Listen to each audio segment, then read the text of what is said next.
back on. Please let us know in the chat if it's not working. Sorry about that. I don't know what happened. Everyone got signed out of Google for whatever reason, and it had to reset the whole process. And we couldn't get back in. So sorry about that to our faithful listeners. Unfortunately, Paul has disappeared in the interim, which is a shame because I actually wanted to hear his mongoloid opinions for once. How many listeners have we got? We had loads before. Yeah, there were 65 of them listening to nothing. There was there were 70 at the start. We've now got 9 for fun. Yeah, there were 65 in the chat for about 10 minutes when nothing was happening. Finally. Right. Okay, so before I do want to get Paul's thoughts on Gavin because I know he's very close to Frankie. But yeah, Carpy, what did you think of the card on Saturday? What did you think of the main event, etc., etc.? I really enjoyed it, but probably not for the reasons why you're supposed to enjoy a card. I enjoyed it because Agogo lost and Gavin lost, not because of the fights themselves, although they were good. I really enjoyed the main event. I thought that was brilliant. Round 6, especially, one of the best rounds we've seen on Sky this year, which isn't exactly high praise when you think about what we get served up, but is praise nonetheless. Cunningham really impressed me against Agogo, even though it transpires that Agogo's eye socket went like Brooks did. Yeah, that's what I said. Dr. Shep. It didn't look right at the end, did it? When we was like, well, he said it happened because it didn't look right in the second round when he went down, and he's saying it happened in the first round, which must have been off a jab or something because there weren't any real big shots landed in the first round. It was a pretty sort of tentative one. I suppose it's just one of them things that's where you get hit and how you get hit. It can go at any time. But yeah, it did look a bit weird. And to be honest, I mean, Agogo is a bit of an idiot. You know, we all know. Like he's the funny to laugh at, but it did look like he was genuinely sort of he looked sort of drunk at times fighting, and that suggested to me that his balance and his equilibrium and all that was off, which could well have been an injury. I didn't think it was a quit at the time, just because it seemed to me like there was something not right about him at all. And in that situation, I'd always say, look, you might as well bail out. Especially, it's not as if it was a world title fight or anything. Tony Sims ain't known for pulling people out either, really, is he? He's not one you think of that just pulls guys out for no reason. Well, Sims looked really confused, didn't he? That's what was so weird about it. When Agogo was talking to the doctor, Sims kept saying, like, what's wrong? What's wrong? So he obviously didn't know or couldn't tell, what the injury was. And I think maybe they thought it might have been a bit of a quit at the time, and then they've subsequently gone to the hospital and whatever. But we'll see if he's able to come back. I mean, Brooks coming back, isn't he, off a very similar injury? So you'd think it would be all right. With that injury, and I know it's a bit of a conspiracy theory, but I remember reading after the Brook fight, I forgot who it was, someone saying that injuries like that, a lot of the time, it can sort of happen in training, but obviously because they've got head guards on and whatever, it doesn't really exacerbate it. And then they get into a fight, the first couple of clean shots a hit will actually bring the injury out, so to speak. But they're like hairline fractures as well, aren't they? It's not like you break your arm or something. Yeah, because that's what I forgot who it was who was saying it. Saying it's likely that it happened. Well, this is where we brought saying it could have happened in sparring, but it wasn't too bad. Or something. I know what you mean. Yeah. It wasn't as if he was in a huge amount of pain, was it? Like he just looked He just looked like he was a bit drunk in there. It wasn't like Brook, where Brook was like constantly sort of touching his eye, and he was clearly in a lot of discomfort. But Agogo something just seemed weird, and I was watching it live. I remember thinking I was just quite worried by sort of how it ended. I thought that this could be, a nasty sort of hidden injury that's going on here. I know it doesn't. I don't know it necessarily doesn't correlate, but you don't expect an Olympic medalist to get schooled that bad off an area level guy, do you? So it must have hampered him in some way. Because boxing ability, they're not going to be on a par, are they? Well, I think I read a headline the next day that was pretty. I think it was actually, it might have been on Twitter, but it was pretty funny. It basically said Olympic medalist gets knocked out by mechanic fighting one division above his best weight with an 18% KO ratio. And when you put it like that, you think, okay, there's no way Agogo is that bad that he's actually getting iced by a mechanic. Because Cunningham's a light middleweight, and he moved up to middleweight. Yeah, he's moving down to light middleweight for his next fight. They said that when he was walking to the ring. He's a light middle. He works as a mechanic, and he had about 4 KOs coming into it. And you think, yeah, okay, Agogo might be a bit overrated, but there's no way he's that bad. And he battered him as well. Yeah, it was like it's a weird one. That I think he'll probably make some shitty rematch that no one cares about, and then in about 6 months' time, he'll be calling out Billy Joe Saunders again as though it never happened. I don't think a loss early in a prospect's career is that damaging. Not a loss like that anyway. If he genuinely was injured. It's not as if he got laid out on his back. Yeah. No, but it's like I said. The thing with why I'm losing my fucking head today. The thing with Agogo is that he keeps getting injured as it is. This is again sort of another injury, so he's got to take time to recover.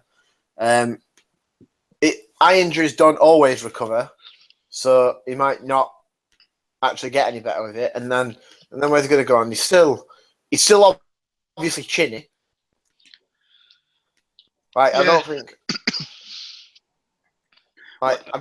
He obviously doesn't have like an Eggington type chin, but I'm not sure.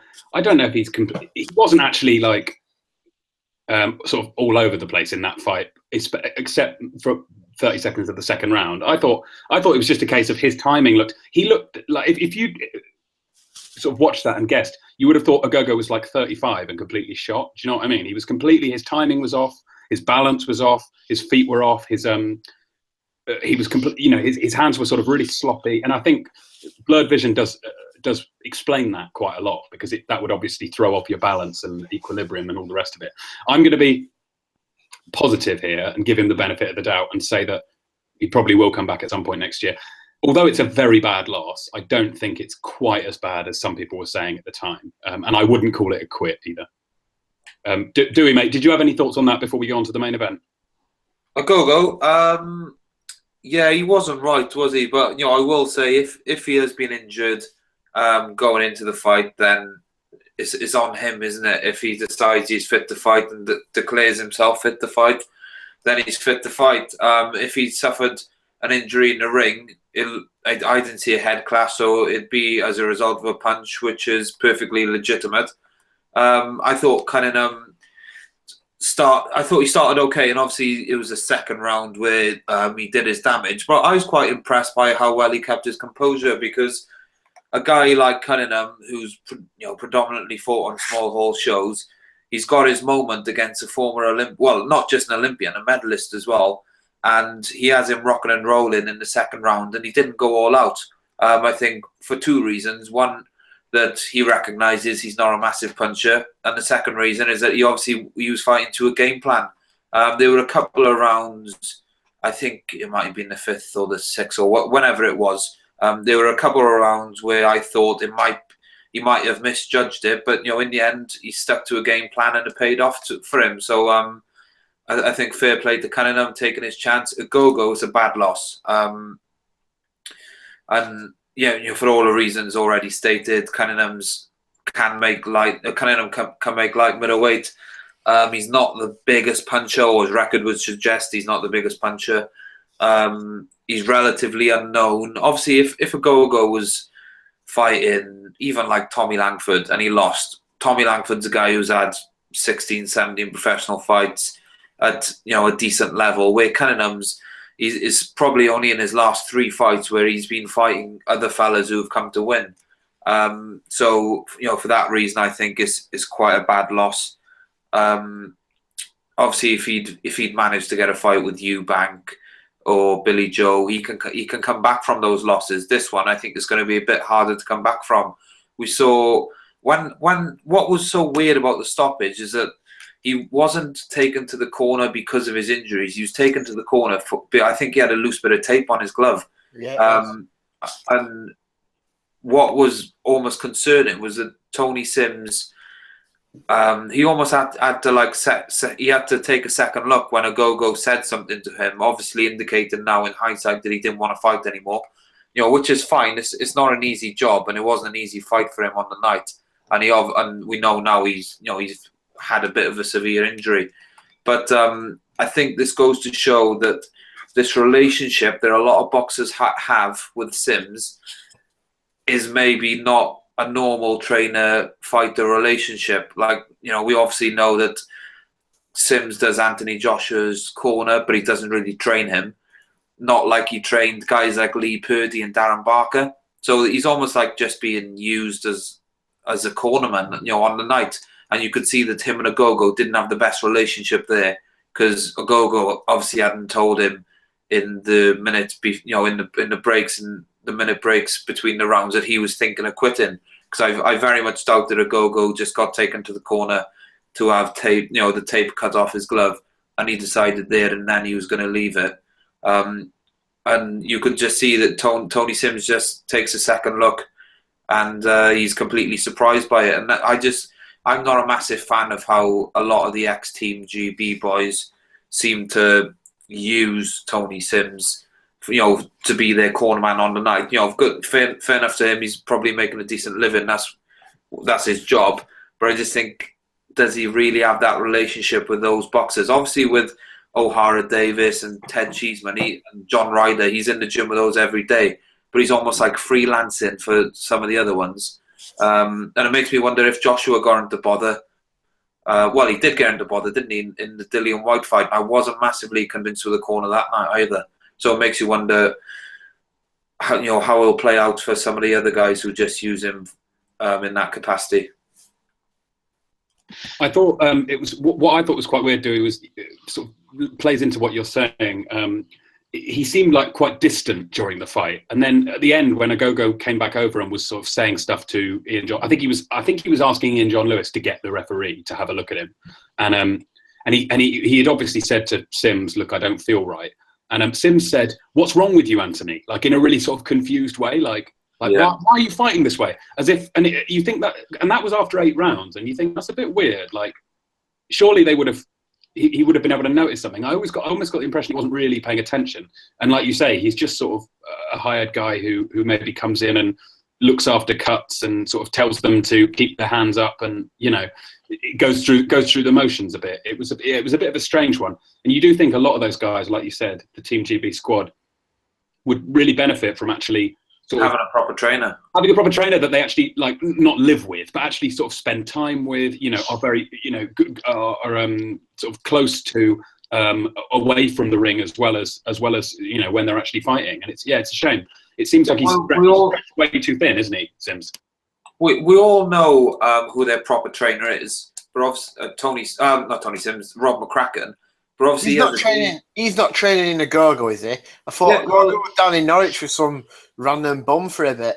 No, I had a conversation in 2013. It was over at breakfast with. It was the day of Cleverly Krasnicki, and Liam Walsh was on the undercard fighting Scott Harrison, and his trainer Graham Everett told me that they'd asked him to sort of look after Agogo but not be the real trainer, and obviously that's the role that Tony Sims has kind of taken.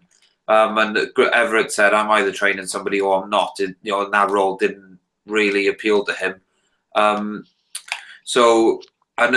McCracken was going to be the guy who's sort of handling day-to-days, but we know Rob McCracken has a day job where he's looking after 20-30 boxers between the 3 Team GB squads. So, and then obviously the different age groups underneath the seniors. So he's not going to be able to dedicate all his time to the fighters, and it just seems a bit, half-assed is the wrong word, but it seems like there's a couple of trainers in the mix rather than just having one proper real trainer. Yeah, I agree, and I think that manifests itself in not just the sort of corner work, but also the tactics for the fights. I don't think Agogo was necessarily that prepared. I think he probably just thought he'd sort of steamroll over Cunningham. Whereas, like you said, I was very impressed with Dewey. Sorry, just quickly, mate. I was very impressed with how after he knocked him down, Cunningham didn't go all out for it. He was very patient, and he clearly had a plan. And I don't know if you guys have seen his post-fight interview. I think it's an IFL one that he did on Saturday night. He basically said, "Look, the first round, I was just measuring to see what his speed was like, and I noticed straight away that I could match him on our jabs for speed, and I was quite surprised that I could match him for speed.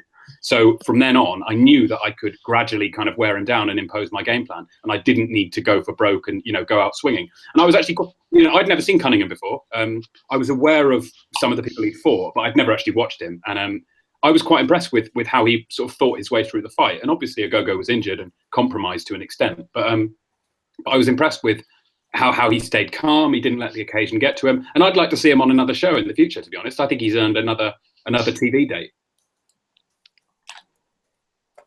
Yeah, I agree. You know, Shep, one thing I was thinking watching the fight, I know Agogo's had a lot of injuries, and that's been a reason for so much of his inactivity. But the guys he has fought, none of them have been particularly good. I can remember a guy quite local to me, Gary Cooper, stepped in at like less than a day's notice to fight Agogo in Scotland. I think it was the same night that Ricky Burns beat DeRocco.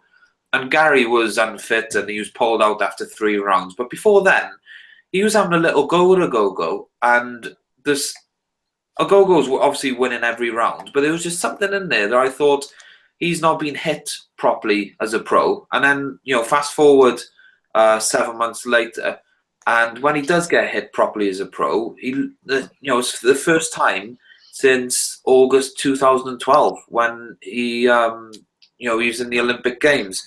I think he's been so unprepared for a live fight that they probably looked at Cunningham and they wouldn't have known a lot about him. I think they really took this fight for granted. And like I say, it's the first live opponent he's been in with for a long time, and he's ended up losing, which really doesn't look great on him. Yeah, but Agogo was like trying to get into it at the weigh-in and that, and acting like pushing and shoving and that, and he doesn't know out like that. So I think he was just thinking he was going to go out and blast him, and then he was going to talk some shit after. I don't know, but. I agree with you. I don't think he was prepared. I think he definitely underestimated him. And I think there's, to an extent, in that sort of a situation, the A-side guy, I think there's quite a tendency to, they think, if I can just get myself in shape and get myself fit and, ready to go the distance, then I'll be fine. Because, I'm the better athlete, I'm more skilled than them. But quite often, like you say, tactics can play a big part. And it was quite clear that Cunningham, despite being slower and in nowhere near as good shape or nowhere near as well conditioned, he had the tactics right, and it does make a difference. What I will say as well, Shep, just a disclaimer to everything I'm saying that is sort of critiquing Anthony Agogo, is even if he did take the fight completely lightly, it's not to discredit Craig Cunningham. At the end of the day, Cunningham prepared better. He had a better game plan. Better tactics. We didn't just have the game plan; he applied them as well. So, and I think it's quite obvious that he prepared a lot better than Agogo for this fight. So I think it's not to discredit the win. If anything, is to empower the win and say all credit to Cunningham. Absolutely. I think Cunningham deserves full credit, and it wasn't a case of Agogo going in there and like sort of begging it, sticking his chin out and sort of clowning or anything like that. It was a case of Cunningham imposing his tactics on the fight and gradually breaking him down. Like we say, it wasn't one punch out of nowhere or some sort of fluke shot that laid him out. It was a gradual case of, despite what the cards say, and the cards had it even, which I think is inexplicable.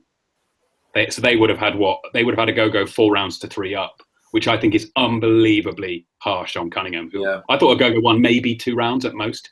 It did have a sense, though, Shep. It did have a sense of a robbery, just because Cunningham's output was obviously enough to hurt Agogo on several occasions, but his output wasn't massively high. He was quite selective in what he threw. So if Agogo's on the front foot, not necessarily doing anything, but it just comes back to that body language thing that hinders the way so many fights are scored. Yeah, and I mean, maybe there's an extent of Cunningham was he was clearly very focused, and as a result looked a bit less relaxed in there. And maybe some guys would score that as being, well, Agogo looks the more relaxed, so therefore, you infer that means that he's in control and he's kind of more comfortable with how it's playing out, and then that leads into ring generalship and all the rest of it. Yeah, I know what you mean. You can overanalyze these things, but that's enough of Agogo, I think. Guys, going on to the main event, I'm hoping Paul will rejoin us at some point, because I know he was obviously, if not ringside, he was pretty close to it on Saturday. So it'd be good to get his thoughts fully, as long as Google don't ban him again. Might have some mucky internet history. I'm not saying he does. I'm just saying we can't rule out the possibility at this stage. Well, basically, the press pass working at Benson's is a cover for his CD gay porn business that he runs. The dog pound. Yeah. That joke would work gay porn's not illegal, so the joke doesn't work at all. It's not in this country, but he sells it in Uganda, where it Yeah, in Saudi. Oh, right. Yeah, he sells it to very strict Christian nations. Yeah. Black market. Right. So, Carpy, we heard your Mongoloid thoughts on it earlier, so hold them for a while. Will do. Ainsley, mate, what did you think of the main event? And should we start off with Eggington, and then we'll get to Gavin later? Everyone jump in on how you think Eggington did, where you think he goes in the future. I thought it was obviously a good fight, but I think it was more by accident rather than by design. Like, because I think obviously we all thought it was going to be pretty boring for the most part. Did think Eggington a win just because Gavin's a disgrace and can't be asked to make the weight, but it's not his fault because the board decided to not tell him that there was a check weigh-in, which is obviously true and not a lie whatsoever, because obviously Eggington knew about it, but.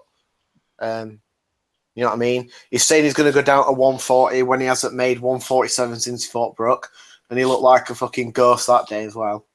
But I mean, like everyone goes on, oh, he's got all this talent, blah blah blah blah blah. He shows it in very little spurts.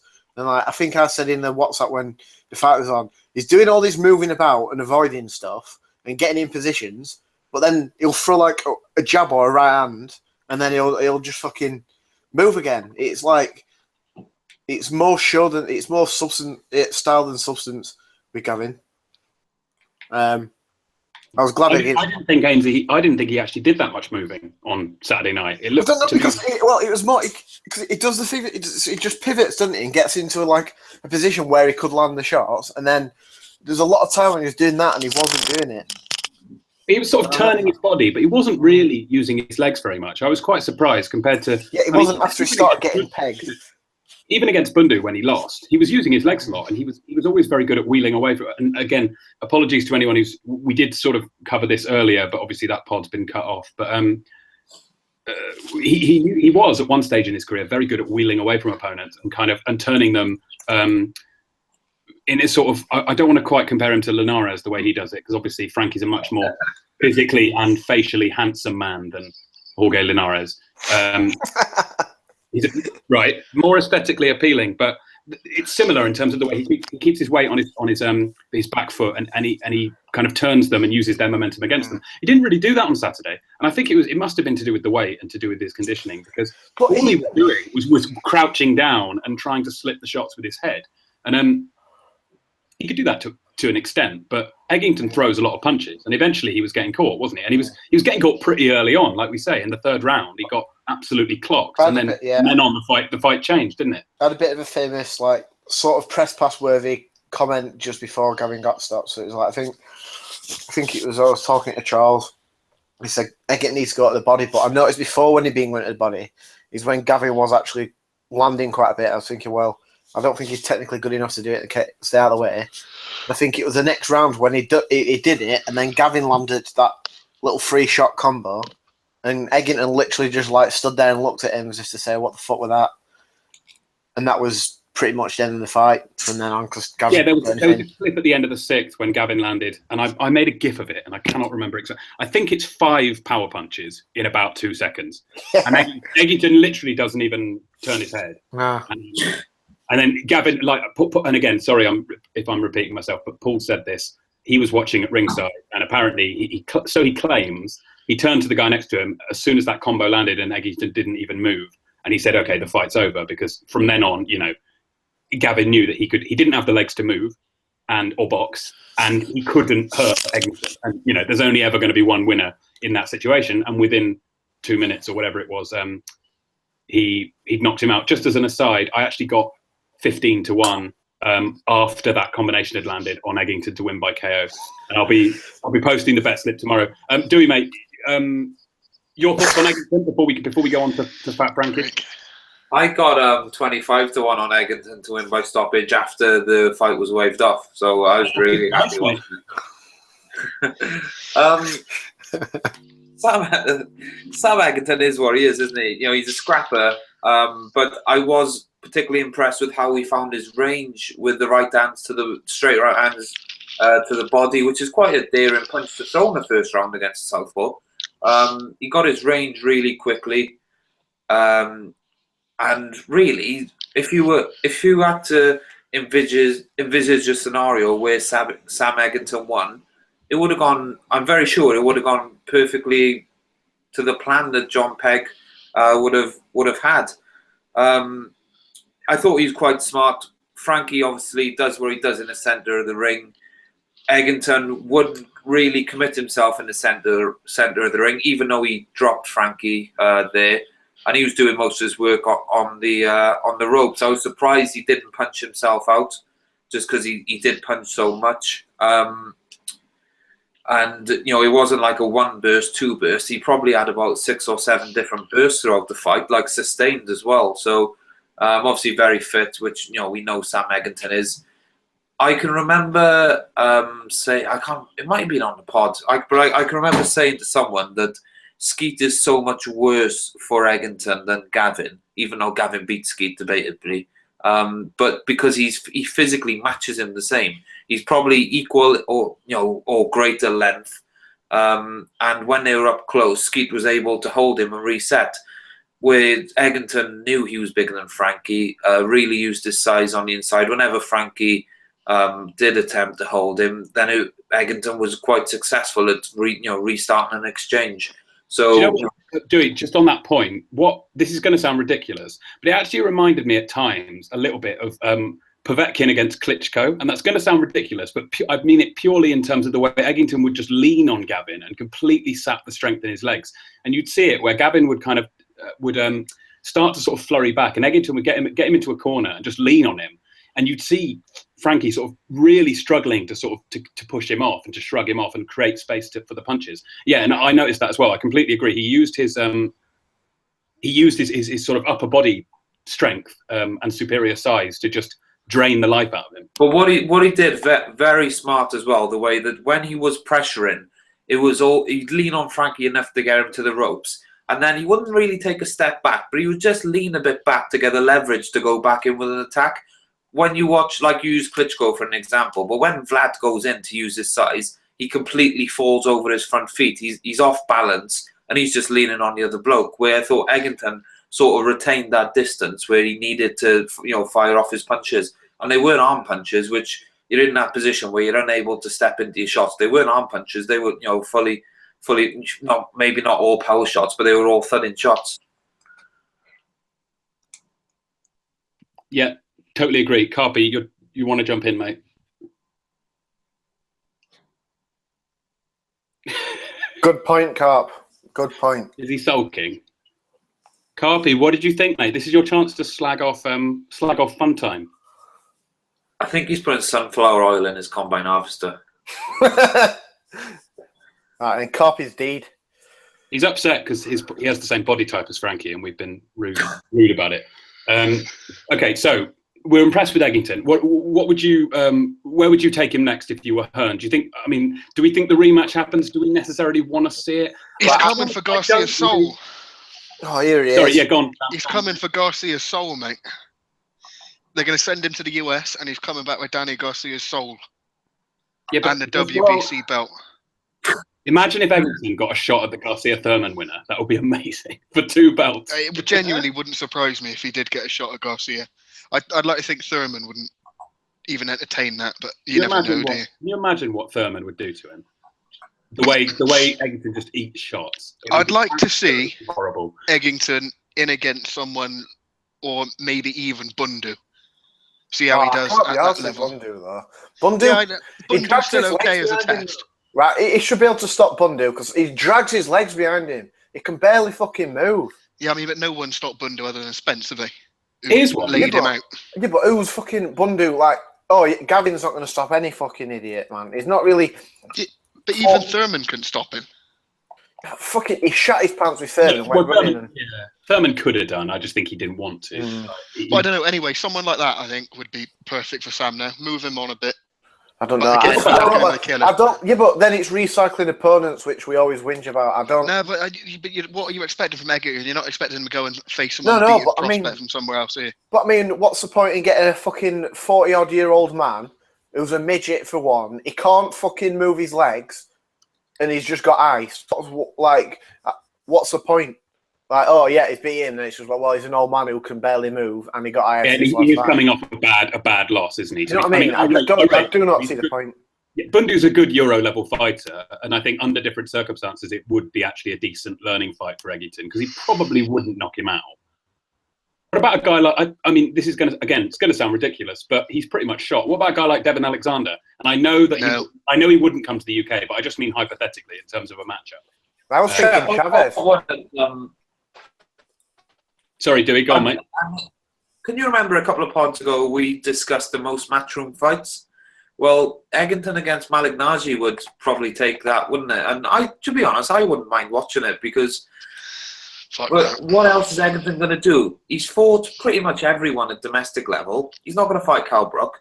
So he's got to fight those gatekeepers at world level now, surely, isn't he? Yeah. Is there anyone at Euro level that would actually be an appealing fight? I'm trying to think. Euro level. Well, Malignaggi could qualify. Malignaggi is mandatory, isn't it, for European? I'm looking at the rankings now at welter, and what about Diego Chavez for the banter? Yeah, I was thinking about Chavez, but I just think it might. Would it be maybe on a pay-per-view undercard? Give Chavez a cut of the. I don't know. Like, would he be too expensive? I know. Give Chavez a cut of the pay-per-view. No, because that was the deal with Brook, wasn't it? That he was. Sorry, the deal against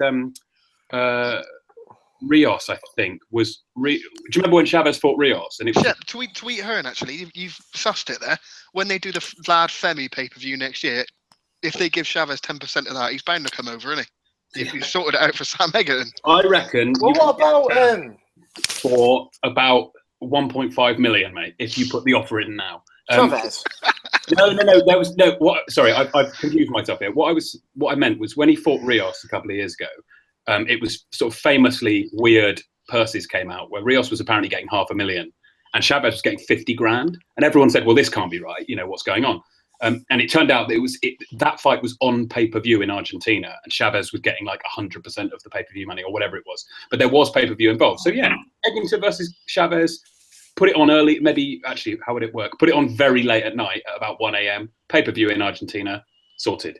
Get him at a WBC eliminator or something. I don't know. To be honest, if I was Eggington, then he's just beaten Frankie Gavin, and they're on about a rematch. And he'll probably sell in Birmingham. He should take that, if you're his manager, because it's a fight he can win, if not easier than he won it last time, because now he knows how to hurt Gavin, and he can command a lot more of the money. So as a manager, I'd say if Gavin wants a rematch, take it and beat him up and get another payday out of it. What about some cunt like Bizier though? Like, it was a bit of a bum, but that's probably like. Well, Jojo Dan is like 10th, I think, in the WBC rankings. Yeah. I'm looking at WBC. If he wants to play the rankings game, then there are plenty of buttons. Yeah, I think Donut's going to retire though because he's not fought for like a year, and I think he's not been injured again or some shit. The thing is, there's a few names in here that would either make for good fights or would actually Eggington could potentially beat. But a lot of them are with PBC, and you just think unless Haymon is really farming them out. I mean, a guy like Omar Figueroa, that'd be a great fight against Eggington. Do you know what I mean? Figueroa's ranked number 6. I think Eggington's ranked in the top 10 now with the WBC. Figueroa would probably win, but it would be quite a good sort of back and forth action fight. But Figueroa's probably on £500,000. Would he come over? Would he accept a pay cut? I don't know. I'm sure Haymon would love to make that fight. And it's going to be Van Heerden, isn't it?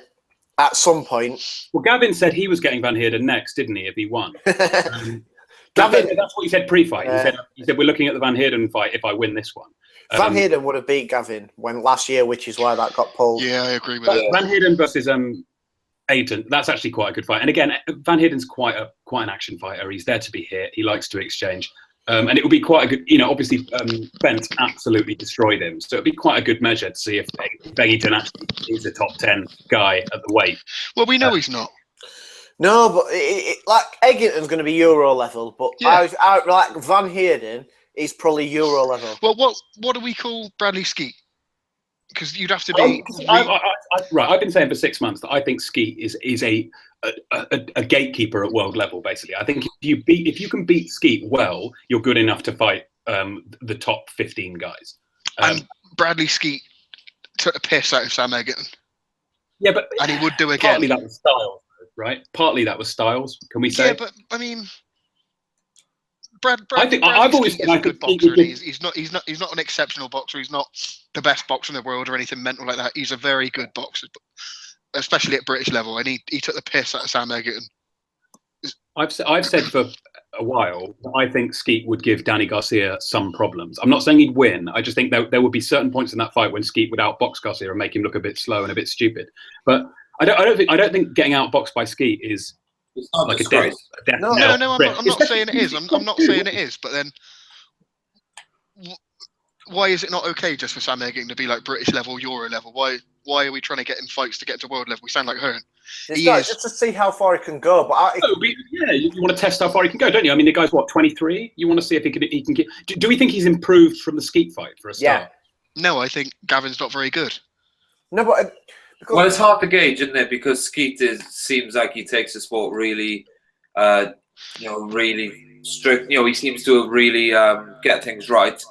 He has a great cornerman, trainer, and Alan Smith as well, where Frankie Gavin's all over the place. So it's difficult to judge. No, the board have been messing Frankie around, actually. That's what happened. They just changed the rules at the last minute. If you want to see if Eggington's improved, you chuck him back in with Skeet, wouldn't you? See if he can beat him or improve on his performance last time. Yeah, but also, though, Sam Eggington hasn't been asked to give a rematch to everyone who he's beaten and then has gone on to have another win, is it? I wouldn't. If I think a promoter, I wouldn't go. It's just a fight between two decent domestic guys, one won and one lost. Yeah, I really think Chavez is the fight to make. If Hearn thinks that Eggington is worth, putting maybe on a pay-per-view undercard, give Chavez 30% of the cut or whatever it is. No, but I think genuinely that would be a great fight to make. And Chavez is cheap. That's the thing. He's very, very cheap for a guy who's sort of world ranked. And that will be pure action. And again, Eggington's young enough. He could probably have another loss and come back from it. And he sells a few tickets to Birmingham. He's in fun fights. I say let's. I'm on Team Eggington. I'm going to ride this train to a world title. Right? Yeah, he's only 22. Before the fight, people were saying that the loser has no place to go. I thought that was complete bollocks. If Sam Eggington had lost to Frankie Gavin and Gavin had been good, then he would have lost to a former world amateur champion who's slightly above British level, and he's only 22 years old. So he could have another 2 or 3 losses. He could be boxing for another 10 years. He hadn't even been doing it that long. Did he not just rock up like 5 years ago or something? Basically said, I want to be a journeyman. So I was at his debut. I was at his debut in Swansea, and he was obviously in the away corner, and he was fighting a guy called Leon Findlay, who at the time I think he had like 4 wins, 2 losses, might have had a draw as well. And the first round Sam lost, and you could tell he was really uncomfortable with playing the part of a journeyman, and then he had a go in the second and won it, and then really went for it in the next 2 rounds. So anything he's done at the moment, he's sort of already above where he originally expected to be. Right, lads. Sorry to. This is actually quite a good segue. This is why I wanted to time the pod for this week and wasn't asked about doing one last week, because I think we may. Well, right.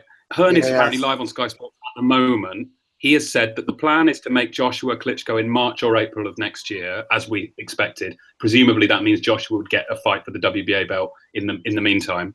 Hearn is planning a huge December the 10th Joshua card, so those plans are unchanged. Scott Quigg will return on the undercard, and we know that Yafai's on the undercard, isn't he, as well? So Quigg will presumably fight for a fake WBA belt again. What do we think? Do we think it's Joshua? A lot of people. Sorry, do we think it's Price? A lot of people. Well, Caldwell's talking shit to Cal now, basically saying that Price is a different man, all this, that, and the other. It's obviously fucking Price. So that's it. I'm fucking done with this joke of a sport if that gets made. I'm not even kidding. No, but has anyone actually said it's Price? Though? Well, look at what Caldwell's saying. If he's not tweeting, he's not talking in the way that of a man who's not got it. And like when Cal's asking a question, saying, "Well, is he going to throw shots?" He's saying, "Yeah, he is." Like Caldwell's talking some shit here. I can't really be arsed with it. It's all just annoying me. So someone else probably better Well, I'll tell you what.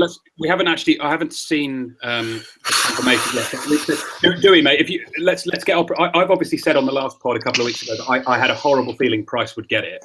I still think they're gonna just get Price out of the way because it is. There is no risk at all in that fight because Price will not throw the right hand. So that is a guaranteed win for AJ. If that went past 2 rounds, I would be very, very surprised. Do we think it will be maybe Dillian White in the rematch? Do you think it will be Molina? If you had to put your money now, what would you go for? Price. You know what? You sound excited, mate. You're gonna be ringside, yeah? No. Do you know this whole like? I don't want to call it like the AJ sweepstakes, but this whole drawn-out process. And I know it's been complicated because the titles of or Fury's old titles have now entered the mix, but it's just been a mess, isn't it? You know, sometimes you'd rather just not know, and you just like an announcement comes out of the blue, like it did with Brooke Golovkin and Khan Canelo. You just rather not know all the crap because we've had like. 6 weeks of just Hearn chatting absolute shite and Sky running their mouths every day. It's not even just Hearn though. It's like all the idiots from Liverpool who'll just idly bat people and try and justify things. And no. We're talking about before, Ainsley, with like the Clico stuff and all that. Yeah, well, we've had weeks on end though, where like Sky have had shows and they've spent more time talking about Anthony Joshua than the fighters actually already on the shows. I don't know. I don't want to sound like bitter, and I know when someone's on top, everyone wants to knock them off their perch. But I'm fed up with Anthony Joshua being heavyweight champion of the world already, and he's only had 2 fights, in world title fights. I just think just get on with it. I don't know what the big. Well, I do know what the big delay is, but I've just got no patience for it. I'm not a massive lover of heavyweights just because they command so much more of the general public's attention, and so it just tends to be filled with more bullshit than other weights. If it is Price, as a person, I quite like Price, but as a fight, you do struggle to justify it. I know he's knocked out AJ in training. Yeah, 5 years ago in fucking sparring. All right, I'm getting round to it. I mean, like, I can't even be asked with it. Like, and I know, I like. Every single aspect of this annoys me. So like even just like I just it's the most ridiculous. Like everyone, how can a man right? And I don't give a shit if Tepper on fucking steroids or not. Right? You could have replaced Tepper with any idiot who were over 15 stone. Literally, I could have been dropped into Germany that night and had a beat Price. He was fucking shitting himself. Absolutely shitting himself. And it's all right saying, oh, no, he won. He's beat 2 absolute fucking idiots. And in both of them fights, a jab's landed on him and he shit himself and started going backwards in straight lines again, not moving his head. It's fucking ridiculous. He has absolutely no chance because the one, the right hand, which obviously if he lands the right hand flush, he will knock AJ out. But he won't throw the right hand. So it's absolutely, pointless saying it. It just will not happen. Would you say this would, if Price knocked Joshua out, would it be the biggest shock in British heavyweight history? I suppose it would be, wouldn't it? Probably. It would be absolutely fucking fantastic. It wouldn't though, because this is the thing. I'd love to see AJ lose, but I could not be arsed with it. I'm sick of all these idiots. And I said it the other day. All that you need to do to get a fucking world title shot is be born in Liverpool. No, That's it now. Joshua losing to a guy that is so obviously terrible and below his level would be very. I think I know what doing. It's funny, and then you wake up the next morning and there'll be a bank holiday announced in Liverpool. They'll be doing open top fucking bus tours. Yeah. He'll be having super fights at Anfield against fucking Scott Quigg. Liam Smith will be demanding Pacquiao on the undercard. It's ridiculous. And for a fact, and we can say it's shit with what AJ's fought, if Price wins that title, his first defence is going to be someone with a losing record. Oh, no. First and second defence are going to be rematches if you win. Yeah, exactly, Dewey. First defence is the biggest rematch he can get, cash himself out, because they will know that he will not stand a chance against anyone. Like, anyone in the top 30 would knock Price out, pretty much. It's just... Can I just say, guys, just as an aside, about 10 minutes ago, I've just seen Klitschko's team are now saying that he sustained a muscle injury last week, which is why he's withdrawn from the December date. That's bullshit. That's the new. He announced when was it? Yesterday or Saturday? Yeah. He announced a title fight in December with an opponent to be named. Yeah, the problem is, he's announced that, and I bet the WBA have said, no, you're not fighting for it, because Brown's refused to go to the table. And it's all just fucking collapsing on itself. Well, Brown's insisting that he's been promised a shot against someone else. Yeah, well, right. Both Brown and Oquendo took the WBA to court. Both of those won in court and have now been legally, as part of like the fallout from it. The WBA had to promise them both a title shot next. But that was the fake belt. Yeah, but it doesn't matter because there's only one belt now. It's tough shit. They've got to get it. Could they give Klitschko like a champion emeritus or some nonsense? Yeah, they could do that, but he's still not got the belt. So like, why should he lost it? If Fury gets done next month and gets banned or whatever, then it could change. But you know, I'm a bit late to the Fraser Quendo stuff. I'm just looking at his record. He lost to Shagayev over 2 years ago now. What is his ground? What were his grounds in this court case to get a title shot? He didn't get paid.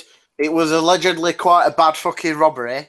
Well, it wasn't even allegedly. It was, and there was a few other dodgy things in the background going on, which the WBA basically admitted to. I don't think they sent us. Well, they sent a supervisor, but I don't think he did his job. And there were lots of dodgy things come out, so they basically had to agree to that. But right. Well, I honestly think Fraser Quendo, looking at his record, is equal, if not worse, to David Price. Oh yeah, it is. I'm not. But Oquendo's what, 40 something? He must be pushing 40, right? I haven't got 43. Yeah, 43. 43. How old's Lucas Brown? He's 40, odd, isn't he? How dare Lucas Brown has the body of a 21-year-old, mate. 37.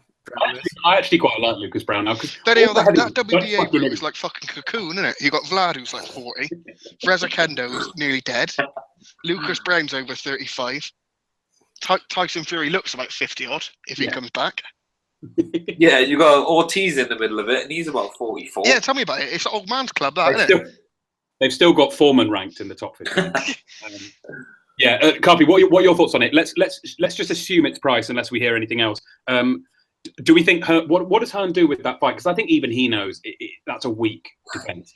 This is what I was just about to say before Ainsley ejaculated. I honestly think they're going to frame this exactly this way. They're going to say he's only ever lost to drug cheats and he's knocked Joshua out before. That's all they need to sell this fight. Just like the Dillian White fight, all they needed was to show the YouTube clip of their first fight for 10 seconds on Sky Sports News. Their hype machine is so big, they don't need to justify it. They just need to give you a narrative, and everyone will swallow it. And David Price talks a good game, and he'll convince a lot of people. Well, I was told yesterday, basically, I think the plan is, and there's allegedly footage of this, Price knocking AJ out. Apparently, that's going to get thrown straight into the fucking public domain as soon as it's announced. Yeah, well, GB, I'm assuming it would have happened in Sheffield. GB film all their spars. Is like if you follow any of the GB boxers on social media, whenever they drop someone, and all of them bloody do it, whenever they drop someone from an international team who's come over for a training camp, it always ends up online, and there's like a camera set up. It's not someone with their someone with their phone, because they obviously analyze their sparring with the coaches is obviously a really professional setup. So I'm sure there will be footage of that. I think personally, I think because it's such a guaranteed win, and to be fair, if you look at the reactions to Price sort of calling Joshua out in the last couple of weeks, a lot of even the casuals are saying, "Come on, mate! Like you haven't earned this fight at all." And there's a lot of people who are saying, "Look, I like Price, or I think Price is a good fighter, but he hasn't earned this fight." And I do think Price's what's the word? His sort of qualifications for this fight, I think, will be a hard sell. So I reckon the card will be quite stacked. Which, to be honest, I'm not complaining about. I would, unlike Paul and Adam Smith and all the rest of it, I would much rather see 3 really good fights on the undercard followed by a shitty main event than see Joshua against in some huge sort of rivalry thing and then a terrible undercard beneath it. you know, what is it? The Yafai fight against Concepcion, that's a good fight. If Quigg gets a guy in the top 5, that'll be a good fight coming off. You know, I have a horrible feeling Quigg is going to get some apps. He'll probably get fucking Jamoy rematch or something, some nonsense like that. I'd love to see Quigg against Josh Warrington. Let me have a look at the rankings now, because Quigg's still ranked with the WBA, isn't he? So he's okay. You've got a guy called Rojas, who I've never heard of before, ranked at number 2 with the WBA. Adam Lopez, never heard of him. Jesse Magdaleno, Jonathan Romero. Yeah, he won't fight. Magdaleno's fighting Denier, isn't he? Yeah, he is. What about that Jonathan Romero that Kiko knocked out 3 years ago? They could definitely get that. Has he even fought? No, he's fought like once, AZ. He took like 18 months off. He's fought like once since. We're going to be at 122 anyway, is he? He's going to be at 126. Well, he'll be chasing Frampton again. Right. Well, yeah, but 126 is a lot. It's a lot deeper. It doesn't matter. They're not going to fight anyone good, are they? Yeah. What about Eric Hunter? No chance. Hunter would beat Quigg. See if he could go back and maybe. Hunter. No, I think Quigg would beat Hunter, but they're not going to make that fight. Oh, lads, I've got an idea. Gradovic, the shot guy at featherweight. Oh, I could see that. You know, I could see that. Yeah, I could see Gallagher being shameless enough to make that, and then say, "What about Joel Bronca?" You've missed the opponent. I want to see Joel Bronca back on these shores. I mean, he's put in 2 sensational performances. I think Gradovic would, lads. I don't know if Gradovic would get a license in the UK because Rusada have banned him, and he just boxes in America, where they obviously ignore the Russians.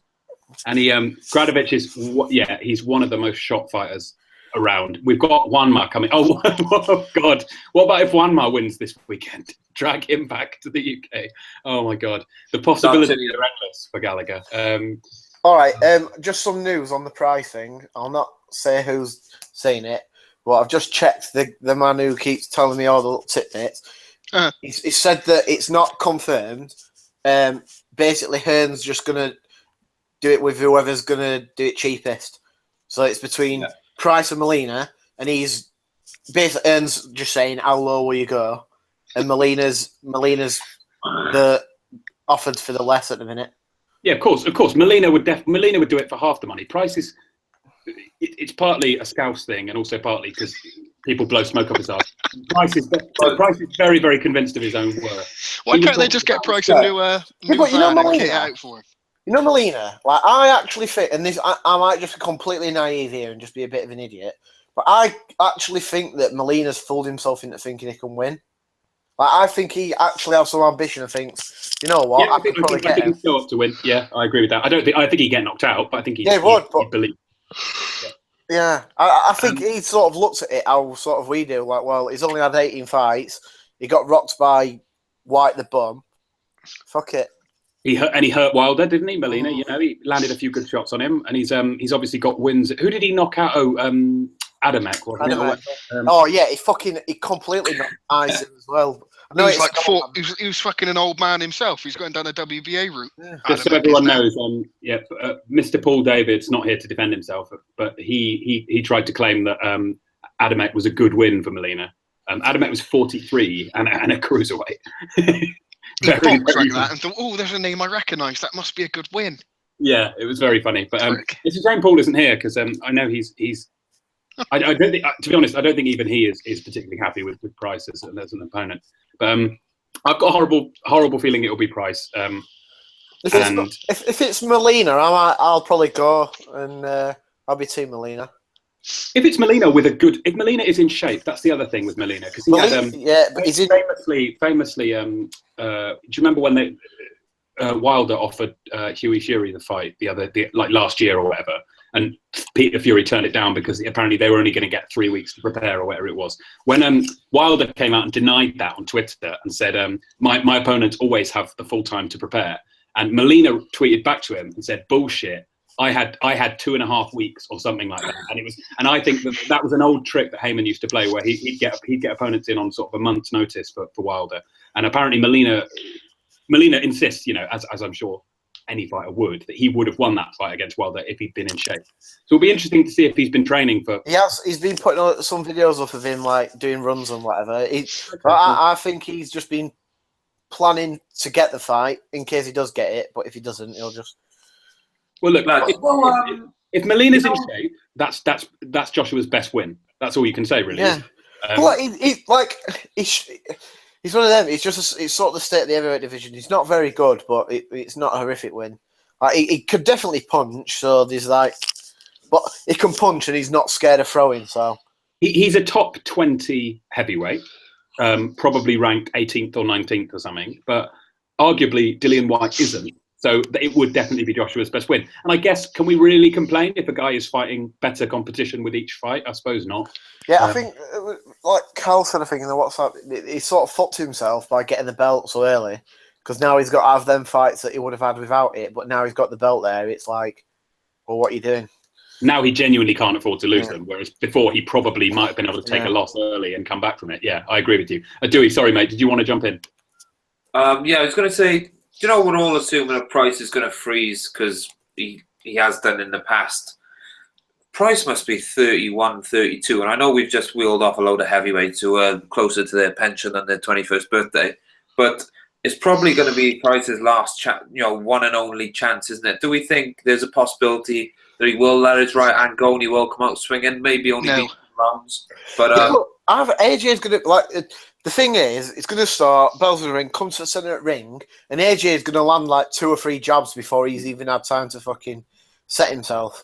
And at that point, he's already going to be going backwards. So it's either he swings something and gets lucky coming over the top. He'll be going backwards against a guy who is equally as big as him, pretty much. I know he's slightly shorter, but his reach is probably pretty comparable. And Price gets caught going backwards against guys like Tepper, who are half his size. I just do not. I agree with Coffey. I think he's going to freeze. I think it'll be like the Charles Martin fight. It'll be a carbon copy of that where he just shits. No, I think it'll be like Gary Cornish, mate. I think it'll be closer to that. Interesting. He just absolutely freezes and doesn't throw a punch. Interesting, Shep. AJ and David Price have the same reach. The only difference is that Price is 2 inches taller. And 2 inches taller if you're over 6.5 foot. Like, he's not. So he has absolutely no chance to get out of the way of the punches because he'll be pulling straight back with his head in the air. And we all know that Price doesn't jab properly anymore. He shits it. He throws a punch, and all he's thinking about is getting his hands back on his chin as quickly as possible. Whereas AJ is throwing quite fluid combinations. And, we slag AJ off, but for a big guy, he can actually vary his shots quite well. And he's very fast. Yeah, exactly. He's very fast considering his size. His footwork's pretty good. His balance is good. Price is going to be all over the place. But and you don't think of with sparring because you don't know especially if it's then because obviously AJ didn't have an extensive amateur. He had a good amateur career, but he wasn't in the system for 10 years, was he? But you don't know what the fuck's going on. It's that easy to say, "Oh, chinned him in sparring," but if he's trying some bullshit or anything I know I can imagine Price walks about with a lot of confidence in sparring because it's unlikely that he's going to get fucking sent to hell as likely as he does in the fight. But genuinely, if you've not seen it, go and watch his last fight, the one on the Southland card. It's either the end of the first or the start of the second. The fucking cab driver literally lands a jab, and Price, his face drops a little bit, and he just moves back. He doesn't even try to move back to evade anything. It's just right, I'll go backwards now. And if anyone also on that note, if anyone wants to go and watch Price's debut, he basically almost got knocked out. Dewey, it's one of Dewey's favourite fights of all time. But the guy who sort of throws a punch on a break, and Price is very, very wobbly afterwards. It was hilarious. In fairness, Jack, right? I will give it to him. The end knockout is one of the best I've seen. The guy goes flying. He almost lands like his whole front of his body lands flat on the floor at the same time. I've just got the. Oh, sorry, I've got the fight up. I'm going to post it in the chat. I'm trying to remember the time when he lands it, but it's just in the third round. Yes, and he thinks he's won. He celebrates like he's won. He thinks Price is going down. It's so funny. He was fucked as well, Price, for a good few seconds. Yeah, he was very, very wobbly. But anyway, look, it's a horrible fight. And because Hearn knows that he's got Klitschko for the spring, it will be an absolute foregone conclusion, whatever it is. All we can really hope for is a good undercard, and it does sound to be fair. I mean, if Quigg's in a good fight, guy, then I'll be happy with that. As long as he's not dragging anyone up or anything like that. And look, Concepcion Yafai is a good fight, legitimately good fight. I'd say that's a 50-50. Maybe Concepcion's slight favourite. I'm not sure, but it's a good fight anyway. Something we've missed. Guys, just quickly before we go on any more, does anyone want to say anything about Jamie Cox or about any of the rest of the undercard from the weekend, just before we go on to and sort of finish off the news? Jamie Cox. Dewey, I know you're a big fan of Cox, aren't you? As a disciplined boxer, you like discipline. I'm not a big fan. I'm not a massive fan of it, but my point was the other day that at least he's willing to fight guys better than him. And full disclosure, Cox is half Welsh. Yeah. No, it's not. It's not just that. But how many fighters do we see who are happy to play this WBO, European, international level? Cox doesn't want to do that. He wants to fight British guys, and unfortunately, none of them will fight him. I can see why, because they'll probably get headbutted for 10 rounds. But I don't know. I just think at least he's willing to take difficult fights. Yeah, but like wanting to fight Luke Blackledge or fucking Buglione and then saying, "Oh well, I might as well get a title shot," is some fucking leap. You're talking about guys who are probably English level fighters, and he's, "Oh yeah, I'll smash the Gale." Fucking hell! If the Gale somehow had a sex change like Kelly Maloney and started lap dancing, maybe he would smash him or her. I don't give a fuck.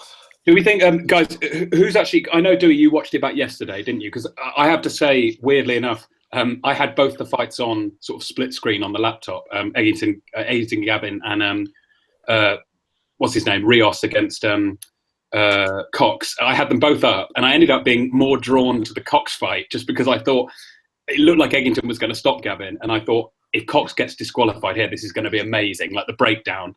And he was right on the edge throughout. I thought he definitely should have been disqualified. I counted, I think it was 11 headbutts over the 10 rounds. Obviously, he got a point off for rabbit punches. He got a point off for a headbutt. He got warnings for hitting on the break. He got warnings for elbows. And the other guy was winding him up. And apparently he kissed him on the neck, which is what made Cox go for him with the head. But to be perfectly honest, a guy kissing you on the neck, if you headbutt them back, you're asking for it. You're asking for trouble. And I thought he definitely should have been thrown out. And in the post-fight interview, Bunce was saying to him, "You've got to keep your temper under control." And Cox just wouldn't. He shook his head and went, "Look, if the guy's going to start any silly business with me, then I'm going to give it back to him." And you just think, yeah, he's not sort of mentally mature enough, I suppose, to deal with that side of the game. And in a world title fight, he'd never get away with that ever. Especially, imagine him fighting on someone else's show or fighting away from home. He'd be thrown out after 3 rounds. A complete waste. I think go on, Dave. Go on, Andy. It's just a thing to take from that then, Shep, what I just gathered from what you've just said. So basically on Saturday night, you were drawn to Cox. Is that what you're I couldn't saying? take my eyes off Cox, yeah. Dewey, go on, mate. I know you were also spending your weekend looking at Cox. Yeah, I had a great time. Jamie Cox genuinely did every single foul in the... Well, not in the rule book. In the foul book, I suppose, apart from getting Rios's head and doing an RKO. I've never seen him... Even his fight against Obdasay in, 2011, I've never seen a more committed performance to fouling than what he did on the weekend. It was I'd seen the highlights, but watching the fight in full, it was beyond belief. And the one, all of them are obvious rule infringements. But the one headbutt was off the scale. It was unbelievable. The ref has called a break, and he's literally jumped about a foot here and about 2 foot forward to stick the nut on him. I saw a couple of people saying that Phil Edwards did a good job of keeping him under control. I completely disagree. That should have been an automatic disqualification. And if you watch, remember when Bradley Saunders headbutted Garrido? Yeah, it makes that look like a peck on the cheek. It was the same sort of one though, where it's underneath and rams it up, innit? But... No. He did the underneath and up onto the chin. He did that about 10 times. But the one thing he's talking about is literally like something out of like heading a football. Yeah.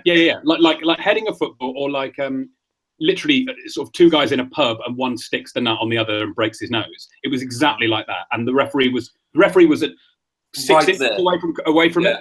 And he didn't, he sort of warned him, and then I think he was very reluctant to take a point. It was ridiculous. He should have been thrown out on the spot. And it doesn't matter if the other guy had kissed his neck. I don't care about that. Like, you can't headbutt someone as blatantly. There is no way in a world title fight he would have got away with that. And I think that's Barry Jones, to his credit, was very, very honest about it post-fight. He said, if he doesn't change his temperament and sort it out, then he's never going to go any further than this. And I do think that's true, because imagine a guy like De Gale winding him up before the fight. Imagine what De Gale would be saying to him in the ring. Cox would go mental and he'd probably just nut De Gale within 30 seconds and get thrown out and then treat it like a victory. Do you know what I mean? I do think this is different, though. It was so, like, do you know, if someone's winding you up, you might twat them once to say, yeah, whatever, you're a knob.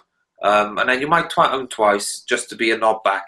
But then when you're doing it, like, every round 20 times, there's something different. You've got a problem, you know, with yourself there. You've made your point. You've crossed the line. You've crossed the line a bit further, and then you've gone and done it all again, and then you continue to do it for another 8 rounds.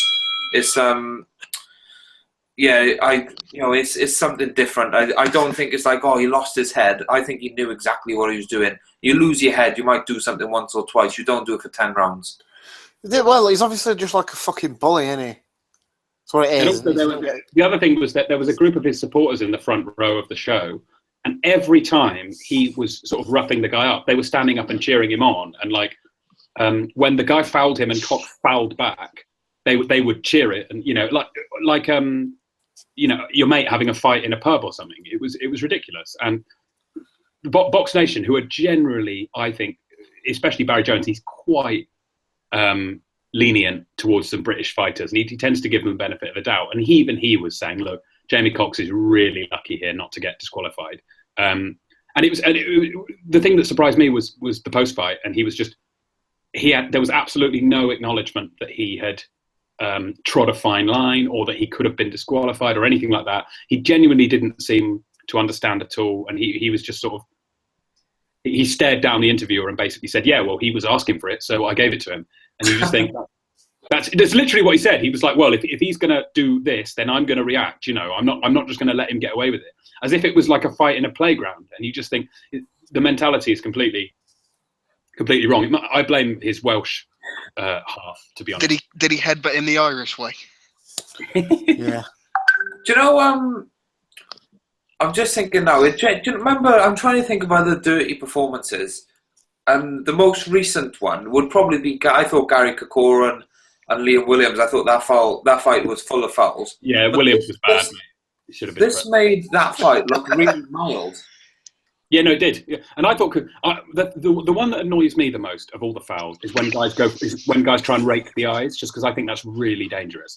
And I'd much rather a guy punch me in the bollocks than try to scratch my eye. And yeah, Corcoran was very, very bad for rubbing his laces across Williams' eyes. He did it several times. But yeah, this was much worse. This was like a pure. The punch behind the head was bad because it wasn't even like he just hit him behind the head. It's like he turned, he put his other arm out to him and fucking went hell for leather with it. It's like, I know you can't excuse it because they're supposed to be professionals, but in a fight with like Liam and Gary Corcoran, who don't like each other, there was needle in the build-up. You can sort of understand why they might be fouling because they don't get on. They want to hurt each other. But Cox versus some random guy, just a bit unnecessary, isn't it? Also, yeah. Sam, especially in a fight that he can win easily. Yeah, that's a really good point because that's the salient point here because Corcoran started to foul in the last couple of rounds when he'd been hurt and knew he was behind and he knew he was about to get knocked out basically, and he was desperate. He was probably a bit dizzy and he didn't really know what he was doing to an extent. Whereas Cox was there's the clip in the final round of last night. Cox was I think 12 points up or 13 points up on one card or something. I think he won 90. He won 98-76. So the only rounds he lost were not 76 is what was the card was read out as 98-76, and I thought fucking hell they've taken off 14 points off the other guy. He won 98-86, so he won by 12 points despite having two points deducted. And in the 10th round, in the final minute, he went in with the head again, and you just think, okay, this isn't desperation. This isn't him being kind of backed into a corner. This is him just being a twat and trying to hurt the other guy. And that's the worst attitude you can have when you get up to. Just honestly, just imagine what De Gea would do to him psychologically. He would, even George Groves, like one of the best trash talkers in the sport. Imagine how Cox would probably punch him at the press conference. Honestly, that wouldn't surprise me at all if Cox genuinely like lamped one of them at a press conference and the fight was called off. It wouldn't surprise me. I've said after they should just take his license off him anyway for that. Well, he will. I'm very sure he'll have a hearing with the board after that performance. But I mean, like, and let's get fucking serious. And it's just all that bullshit that seemed to disappear conveniently about the stuff with his ex-bird or whatever. But that whatever happened there, and it seems that he's served a ban already because he's been out for a questionable amount of time. So I reckon he's already been banned. He's out for a year, pretty much. Yeah. Yeah. So he's obviously probably served a ban. For him to come back and do that, they've got to take some action. They can't let that go. But I mean, he's 30 years old, man. He's not like a fucking 21-year-old kid just fresh out of it. He should fucking know better now. I looked at his box rep the other day, Ainsley. He's been a pro for 9 years and he's fought like 21 times. And you just think, that's yeah, exactly. And he has his best opponent is what that guy for the Commonwealth belt where he should have been disqualified, and he robbed him. And he's fought no one. He's been a pro almost a decade. You just think the guy's going nowhere. And if he hasn't realised by now that he needs to change his attitude, then he's never going to amount to anything. And to be honest, I'd rather see the back of him. I don't want him to do well unless he radically, sorts out his attitude and his personality in the ring. But I don't know where's he getting his entitlement from. I know loads of boxers seem to have found it all of a sudden. It's like a modern era thing. Everyone's just horrendously self-entitled. But on his latest comeback, which started last year, he knocked out 3 bums, absolute bums, and then he's fought another bum after fucking a year out. And other than like one thing, his power's not really bothered him that much. But he's a big monster and he's going to kill everyone and fucking unify the division. He's apparently a big puncher, but he's never, whenever he fights, as far as I'm concerned, he stepped up to sort of above bum level twice and he hasn't knocked either guy out. So, do you know what I mean? I think his power is very, very overrated. I think he's quite a one-dimensional fighter and I think he's got possibly the worst attitude of any fighter in the sport. So, in short, I don't think he's going to succeed in boxing. Yeah. Anyway, let's leave Jamie Cox there. Just a few quick sort of bits of news. I will drop them out, and if you want to jump in an opinion, then let me know. We've had a show confirmed for January next year, which is going to be the Frampton Santa Cruz rematch, which is done for. I think is it the end of. I can't remember the date. I'm just getting like it up. 26th or something of January. 28th. 28th. So Carpi Casual gets it wrong again. And, close enough.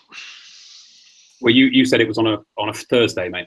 So you never know. Take the L. That is the worst L for anyone on the Next Big Pod this evening by a mile. And just to finish off on that one, Frampton Santa Cruz rematch, and we've got Zlatikanen versus Mikey Garcia on the undercard. Fantastic fight. I think that's going to be on Showtime. See a fight for the WBC belt, and I'm pretty sure the winner of that will look to fight the winner of versus Linares. I might be wrong here, but isn't Tricky Dicky promoting this? Yeah. No, that's another one. Schaefer is promoting. That's the next story I was going to get to. Schaefer is promoting. Let me get the story up. Just the 10th of December card on. Which I don't know who's headlining that. It's Cuellar versus Mares and Charlo versus Williams. Again, lovely doubleheader. Two good fights between top 10 guys in each division. Schaefer is back. No. So Schaefer is now another sham promoter for Haymon. Yeah. Well, yeah, as he was anyway. He's got a Schaefer and his Ring Star company will be working with Tom Brown's TGB Promotions on the show. The last time Schaefer was heard of was part of Floyd Mayweather versus Marcos Maidana, May 2014. He then parted ways with Golden Boy, stepped down, was fired, whatever it was. And then there was the various controversies about the contracts and all the rest of it. So he's back now, I guess. That'll be the non-compete clause. That was obviously set at 18 months, and he's now run his own company again. But you'd think Schaefer might actually have enough of his own money to sort of start his own thing up. And I think there's a gap in the market for it, quite personally. I think there's quite a lot of Haymon fighters who are probably quite disillusioned with what's going on, and would, if Schaefer can pay them at least half decently, I think plenty of guys would jump ship. Yeah. Schaefer's obviously got that background as a Swiss banker, so bankers are never skinned, do they? And if they are, they're out of business. But there was a tweet, funny you should mention the thing about Haymon's fighters becoming a bit more unsettled now that his dates have dried up. There was a tweet earlier from Vannes Matarosyan, who quite literally said, he is extremely unhappy with Al Haymon, and he's having no communication there. So I'm sure the thing is, Vannes is stupid enough to make it public and to ostracize himself a bit further. If he's saying it public, I'm sure there are plenty of other fighters who are unhappy with certain things as well. What did he actually say, Dewey? Because he blocked me years ago for making a really funny joke. Really annoying. I was actually making a joke about one of his opponents, and Vannes thought it was directed at him, I think. He said... Yeah, sorry. The tweet which was most damning, the one I retweeted, was, "I want all my boxing fans to know that I'm not happy with my manager, Al Haymon, and my promoter, Tom Brown. They are holding me back." And I think he had 3 or 4 more tweets about the subject. Well, yeah. Oh, yeah, the best one. Sorry. The next one then is, "I have too much respect for this bullshit." And then the next one after that is, "They don't want to answer my calls, but they answer my tweets." IMO, in my opinion, is it? Champs keep cherry picking around each other. And then the best one is saved till last. #free Vannes.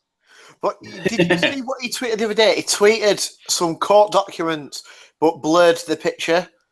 And someone's like, "Why have you blurred it?" So I've done it on purpose, but you'll see in the next few weeks. I genuinely think you're going to see a lot of guys start to come out and say things like that. I mean, Thurman's already said it, hasn't he? He said that he indirectly criticised Haymon when he said that he was annoyed that there wasn't more pressure being put on Garcia to take the fight early, and why was he, Thurman's wanted to fight for 9 months or whatever it is, or 6 months, and he said, I've been very frustrated by being continuously told to wait, and that's Haymon telling him to wait, isn't it? So that's a criticism. If you want to escape out, though, you've got to cut off from Showtime. You've got to completely get out of that side of the sport, and you've got to go to Bob or... Yeah, but Showtime's not... You need an offer from Top Rank, or you need an offer from Eddie Hearn, don't you, I guess? But maybe you need to get on the HBO side of the shit, because if you stay on Showtime, pretty much Haymon has a say in most of the opponents you could possibly fight, whether directly or indirectly, because they're still not going to cross him. Like, Schaefer's not going to cross him, because he's still going to have massive influence over some of the guys, like Danny Garcia. Leo Santa Cruz named his fucking son after him, Al Santa Cruz. It may be, but it might be, Copy, that someone like Schaefer might have a slightly less toxic relationship with Aram, say, and he might have more chance of getting a fighter on HBO than Haymon would directly. I know. Obviously, DiBella is a guy who has much better relationship with HBO, having obviously DiBella worked for HBO for 15 years or whatever it was, and he's a guy who kind of acts as a medium. Where Haymon fighters who, if they went under the banner of Haymon, HBO would just tell them to fuck off. But if they go under the banner of Lou DiBella, the obvious example at the moment is Felix Diaz they're trying to make the Diaz Crawford fight for December, especially on short notice. Golovkin Jacobs is off, so HBO need a fight for December 10th. Crawford said he'll take one, and DiBella is negotiating to get Diaz that fight. And I think if Haymon was negotiating for Diaz, that will be a non-starter. But DiBella's got kind of a slightly more neutral position. Joe Smith Jr. is with DiBella, isn't he? And he's obviously got the Hopkins fight. Yeah, I think DiBella is used as a kind of a sort of palate cleanser between Haymon and HBO. And I think that you might see Schaefer in a similar sort of position, just purely because he's been out of the firing line for a while, and people sort of tend to forgive and forget, don't they? I used to hate Schaefer. I'm now sort of quite pleased he's back. I like his funny little speeches and his weird accent. And yeah, weirdly enough, it's a bit like Floyd, isn't it? As soon as Floyd retired, I missed him. Yeah, but Floyd's moved on to bigger things, and obviously moulding the career of his protege, Dr. Shitbag. Shitbag and J. Leon Love. Yeah. Yeah, fucking. And if he's listening, just to quick finish up the roundup of the news. Obviously, David Lemieux won the other night. I think he's being lined up. Yeah. David Lemieux went to points with someone who Tommy Langford went to points with, so I'm very sure we can safely assume that they both punch equally hard. Yeah, the guy looked pretty tough, to be honest. Because I mean, Lemieux can. He's never been stopped. He's had like 9 losses at a few of them at a decent level. He's never been stopped or down. That was $60 on pay-per-view in Canada, Yeah, I think he does have a bit of a market. But anyway, we've got just to quickly go back to that Showtime date. We've got Charlo Williams confirmed for the what's it called? Light middleweight, WBO belt? I think Charlo's got. It's Jamal Charlo. WBC or IBF, WBC's Jamal. That's the other one. Good or the bad twin? This is I think the slightly less good one, but the much bigger one. The puncher, not the boxer. It's that. Yeah, one. That's the one who isn't as good. The one with the more knockouts. Yeah, he fought Austin Trout the other month, didn't he? Who was it? After he beat John Jackson's son. Yeah, that was Jamal, the other one. Oh, it was Charles Hatley. He came in the ring and started a fight. Well, started a shoving match with the wrong Charlo. Yeah, so basically, Charles Hatley is mandatory for the WBC, so Jamal. But he went and started on Jamal. He's like, yeah, when you're going to fight me and all this shit. He's like, what are you fucking on about? Actually, yeah, it was either that or it was... Yeah, no, if it was Jamal is the one who knocked out Jackson to win the belt. Yeah, but Jamal is the one who is absolutely huge. I think he's almost 6'1", and he's I don't know how he makes light middleweight. He's absolutely enormous. He's in Frankie Gavin's weight class, so Frankie's probably coming for him. 5'8" Frankie Gavin, which really that gives you the context of how ridiculous Frankie's weight issues are. The fact that he is in the same division as guys like Canelo and Jamal Charlo, who tower over him. But yeah, no, Charlo's fighting Julian Williams. I think Williams will win that fight. I don't know if it'll be a knockout. I can see Williams. I think he's a better all-round fighter. But that's a good card. And I think Cuellar versus Mares is very interesting because I could see potentially the winner of that fighting a guy like Quigg. Mares has apparently got one eye that works, though. Yeah, they've reassessed Mares. If you actually look at pictures of him, he's got a wonky eye. And he didn't used to have a wonky eye when he was younger. And it's quite visible in some pictures that one of his eye, his pupils is just off center. And he apparently was denied a license for this fight back in May or whenever it was first to failed the test in California. They have now reassessed him and he's passed. Whether that is a Margarito, brown envelope job, it's fine, we'll see. But Cuellar's a pretty good fighter. And if Mares is physically not 100%, he'll get a pretty bad beating, I think. But anyway, that's a good fight. So we've got a couple of good ones on Showtime for the rest of the year, despite the absolute shitfest we're getting from HBO and from Matchroom at the moment. Just guys, quite a funny tweet though. Yeah, go on. Yeah. So Chris Walker has put the AJ Klitschko WBA situation is one of the most embarrassing things I've seen in boxing, and I saw Monty Barrett's ring walk against David. Guy walks ass. That was a very good ring. Barrett came to win that night, to be fair to him, and then he fell over the top rope, and it was all downhill from there. That's it. That was very funny. I'm sure someone else did similar. I think Prince Nassim or something. They tried to copy his jump. But it's not just that he falls over, right? It's that he bounces up as though he meant to do it. Yeah, and he just completely ignores the fact that it happened, and he's just like, "Oh yeah." It was like a little kid. He pretended he tried to do like a commando roll or something, but actually he just fell. Very. Let's rewatch. That was more entertaining than the fight, to be honest. So we'll stick that on later. Guys, got a few questions. Nothing too taxing. The first one is this is going to be an office moment. This is the real quiz. You get one answer each. I actually don't know the answer, so we'll look it up later. But you only get one guess each, basically. Questions come in from Daryl Jelly. He said, "Can you tell me, out of all the world champions at the moment, comes from the smallest population, name and country?" I'll give you a few moments to think about it. I've got a guess, but I won't say yet. I don't know the answer, so we'll have to confirm it with him. Are we counting Wales? No, Wales isn't a country, do we? It's not a country. It's a Principality of England. Whatever. Wales counts, but I don't think that's the smallest. What's smaller than us now? I've got an idea about this one. You guys have 10. Go on, get a guess in. We'll see who's closest.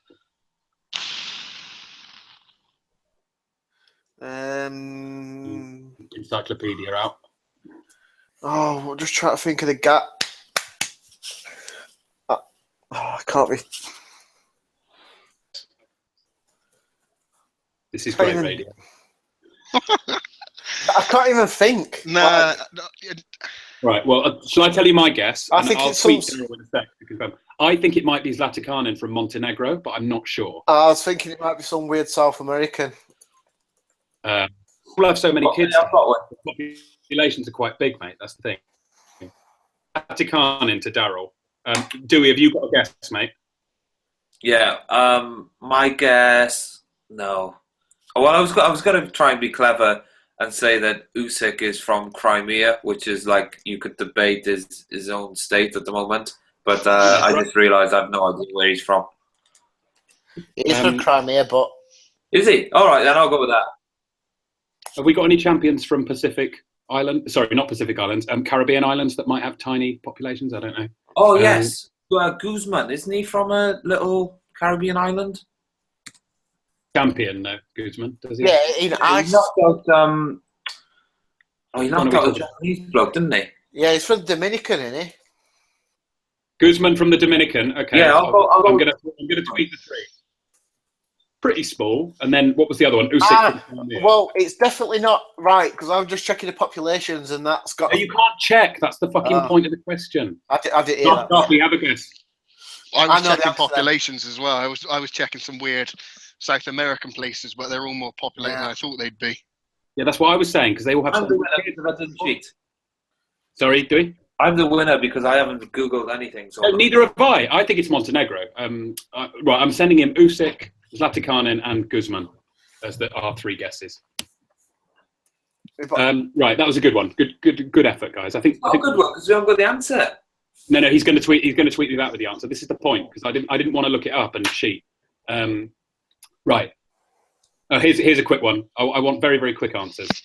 Carby, you first. Who's the best ever boxer from Wales, Scotland, England, and Ireland? Give me 4 names. Go. Ken Buchanan. Okay, 1. Joe Kawasaki. He was born in Hammersmith, so that's England. Thank you. What? Where? Wales, Scotland. Let's say Northern Ireland and England. Northern Ireland. Well, all right, you could do Ireland if you Finbar. want. I'll go Finbar from Northern Ireland. All right. From England. Yeah. You've made it. You've embarrassed yourself here, Carby. But I go Big Lennox from England then. Yeah. Is this you have to think about that? I would go. England's got a few in it.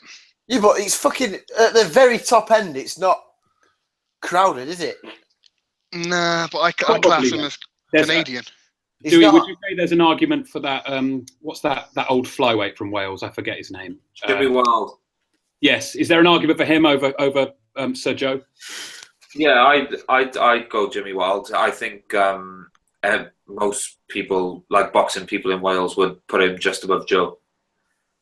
And in terms of Scotland, there's no argument. It's Buchanan, isn't it, by a mile? That's what I was going to say. Right? Is there an argument for anyone else from Scotland? Obviously not Ricky Burns. He can't even beat a Belarusian novice. Jim Watt. Duran shot the Buchanan rematch, didn't he, apparently? And then in Ireland, is there really an argument for anyone else apart from Barry? I'm not sure there is. We call? Not Northern Ireland, anyway. You can't include them until they're done, though, can you?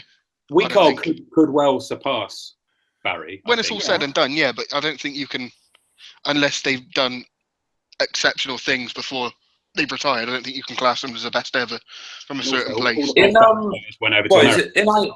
in Ireland, is that Jimmy McLaren is meant to be number one, isn't he? Or have I just imagined that bloke? I've obviously never seen him fight. That's the Republic, Dewey, though, I think. I think this guy meant Northern Ireland, I think, but I'm not completely... to be honest, I don't know much of the Irish fighters. But yeah, Northern Ireland, surely it's got to be Barry. And then England, who else is there a case for apart from Lennox? I'm really struggling to think here. Kell Brook. Fucking hell. We're going to sound like right casuals now. You'd have to go back like before the Queensborough rules, wouldn't you? Yeah, you'd have to go back to when we had like bare knuckles. Even though I hate Naz, he's a little maggot, but like we're pretty shit. So is it Naz? Well, I'd say Lennox is well ahead of Naz. Yeah, I'd say he is, but I mean, like, I'm going to take a huge L and Google it. Well, how many lineal world champions have been from England? Not many. Hatton? Yeah, Hatton in the modern era, wouldn't he be right up there, wouldn't he? Yeah. Hatton, but then Lennox and Naz are the modern era. Yeah. Well, I'd say those three are probably our best for the last 30 years, aren't they? Probably. If you just judge them on wins rather than reigns, then John H. Stracey obviously beat Napoles in Mexico. Napoles obviously a bit past it. Lloyd Hannigan obviously beating Donald Curry's up there. What's Curry got to do with it? Apparently, I mean, there are a few apparently who were born in England. So I didn't know this. Apparently, Bob Fitzsimmons, obviously world heavyweight champion, world middleweight champion, all the rest of it. He was very much sort of saw himself as an American, fought his whole career in America, but he was born in England. So we'll just do what the Irish do and just claim him then. Ted Lewis, I guess, as well.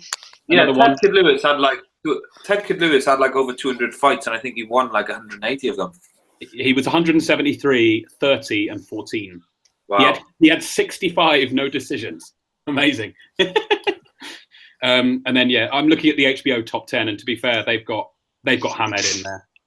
They've got Randy Turpin, Ken Buchanan, Calzaghe, what's his face, Jimmy Wild. Yeah, I think we just about covered it. It's not as good as you think, is it? Considering how many fighters we have.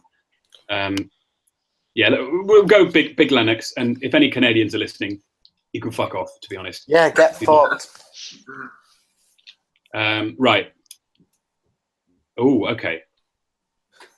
Here's another one, and we could just do the ones that sort of pop into your head.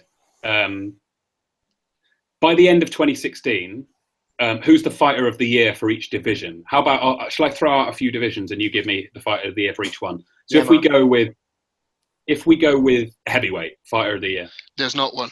No one's getting it. No, it would probably be Joshua, wouldn't it? I mean, it's going to be Joshua. He's not getting it based off.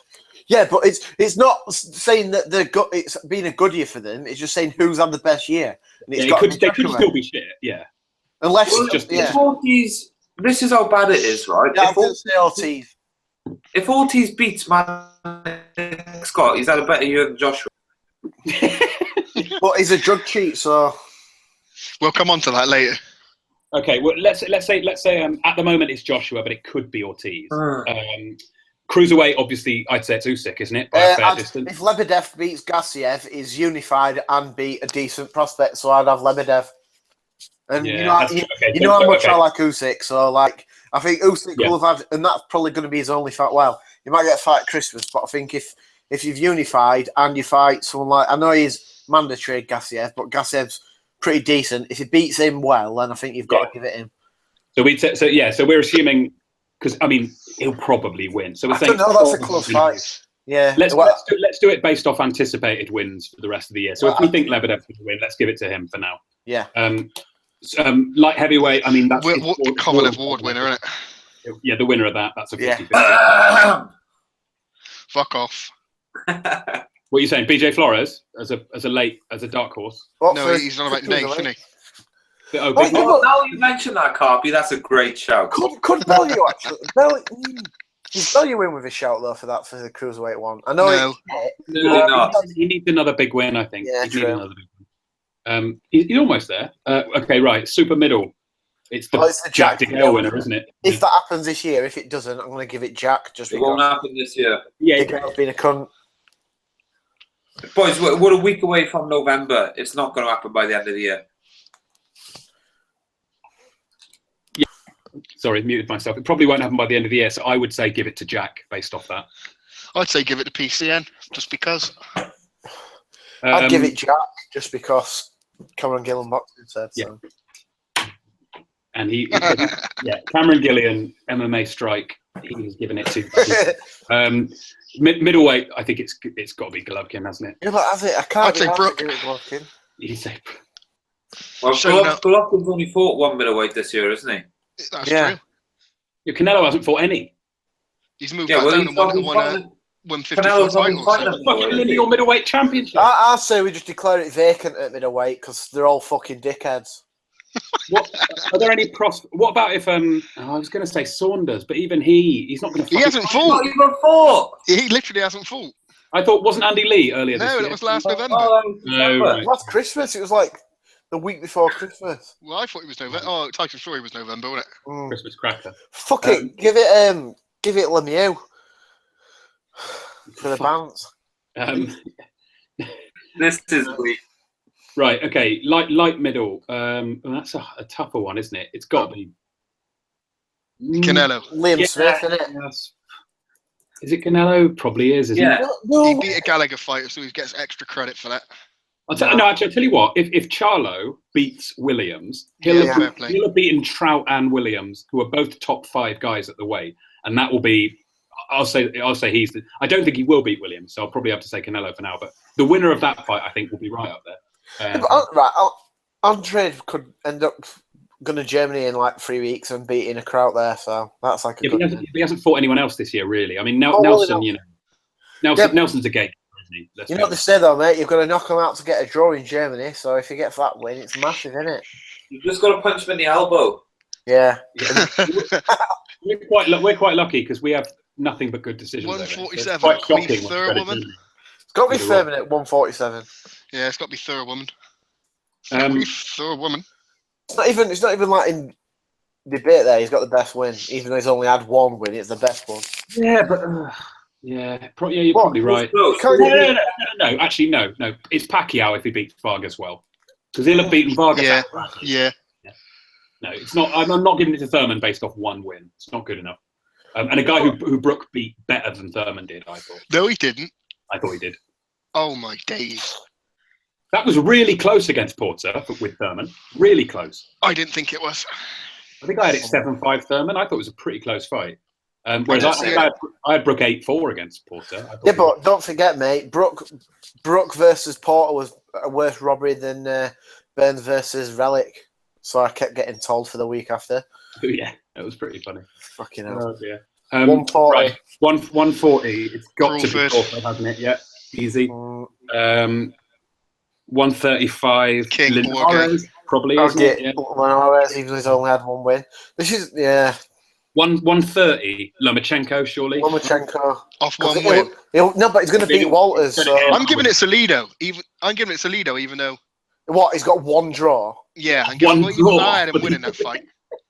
I had him winning that fight, and I love Salido. So Salido's getting my vote. You're just a massive casual. So why? Martinez is fucking shit. Ricky Burns beat him. So, but he's going to fight. He's going to fight Walters as well. And beat him. Beat Walters. Salido's getting it, mate. Salido's getting it. Salido's getting it. So Salido drew a fucking Vargas whose face fell apart. But that's a good result. Fucking hell. I had him winning that. That's fucking Salido drew with fucking Martinez, and he got beat off Martinez last year. I don't give a shit. We're on about this year. So what? You can't say it. Yeah, but you said Carby's voting Ortiz and Salido. This ain't for the other thing. Just a minute. We've all fucked up here. Corrales Chendo Uchiyama, and he's rematching him. If he beats Uchiyama again at end of year, he's by far and away the fighter of the year at 130. It's still Lomachenko. No, if Lomachenko knocks out Walters, then it's Lomachenko. Or if he scores Walters. Real time. Yeah. Uchiyama was undefeated, and he went to Japan and chinned him. He chinned him again. Yeah, but still. Yeah, but Walters is in his prime. Martinez was in his prime. I'm gonna say that was a prime Roman Martinez. That 126. I'd say it's Weak Frampton, isn't arm. it? By a mile. Yeah, weak Frampton. arm. 122. Weak arm. We call again. Actually, well, yeah, maybe. It's got to Are you be. going to give it to What- Riga what for about beating if- James what about fucking Donaire Dickens? What about if Donaire beats Magdaleno? That's a really good Nah. one. No? Yeah, we call. All right, Weekarl's got fucking multiple titles. It's amazing. Two fighter of the year. He's also- After this, can we roll out the new feature after this? Oh yeah, we need to Yeah, do we'll that. do. 118. The I thought Playboy. this wasn't the feature. No, that's coming. Yeah, sorry, I've accidentally. I think we're doubling up a bit.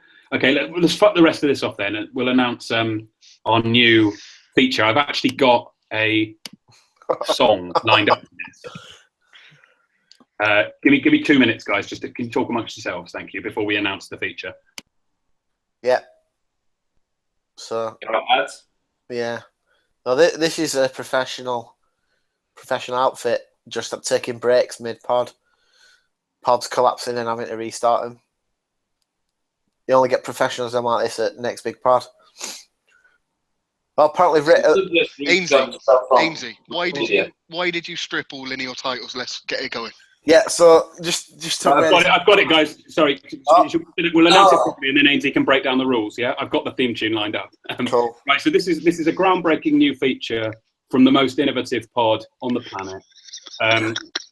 It's called the MVP, the Dream Boys, and it's basically our list of the coolest, most attractive, best dressed, most stylish fighter in each division, based on very advanced criteria, which Ainsley is going to break down for us in a few seconds. But if you guys can mute yourselves, we're just going to play the intro for the Dream Boys.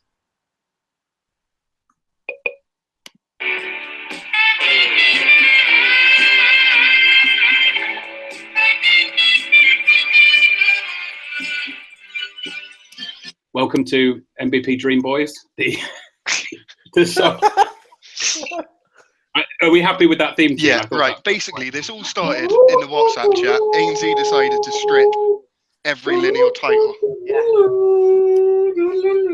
Why did you, Ainsley? Why did you decide to strip the lineal titles? So yeah, well, basically, I'm fed up with the bullshit. We need to get some guys who are recognised as the best in the division, who are the best in the division.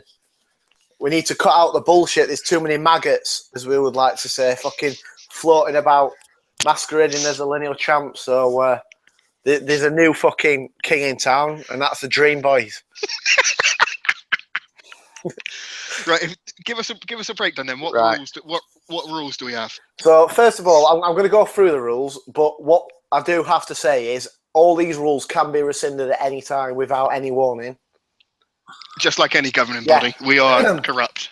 So the first rule, and this is an important one, you don't have to lose the title in the ring. You can just be stripped of it.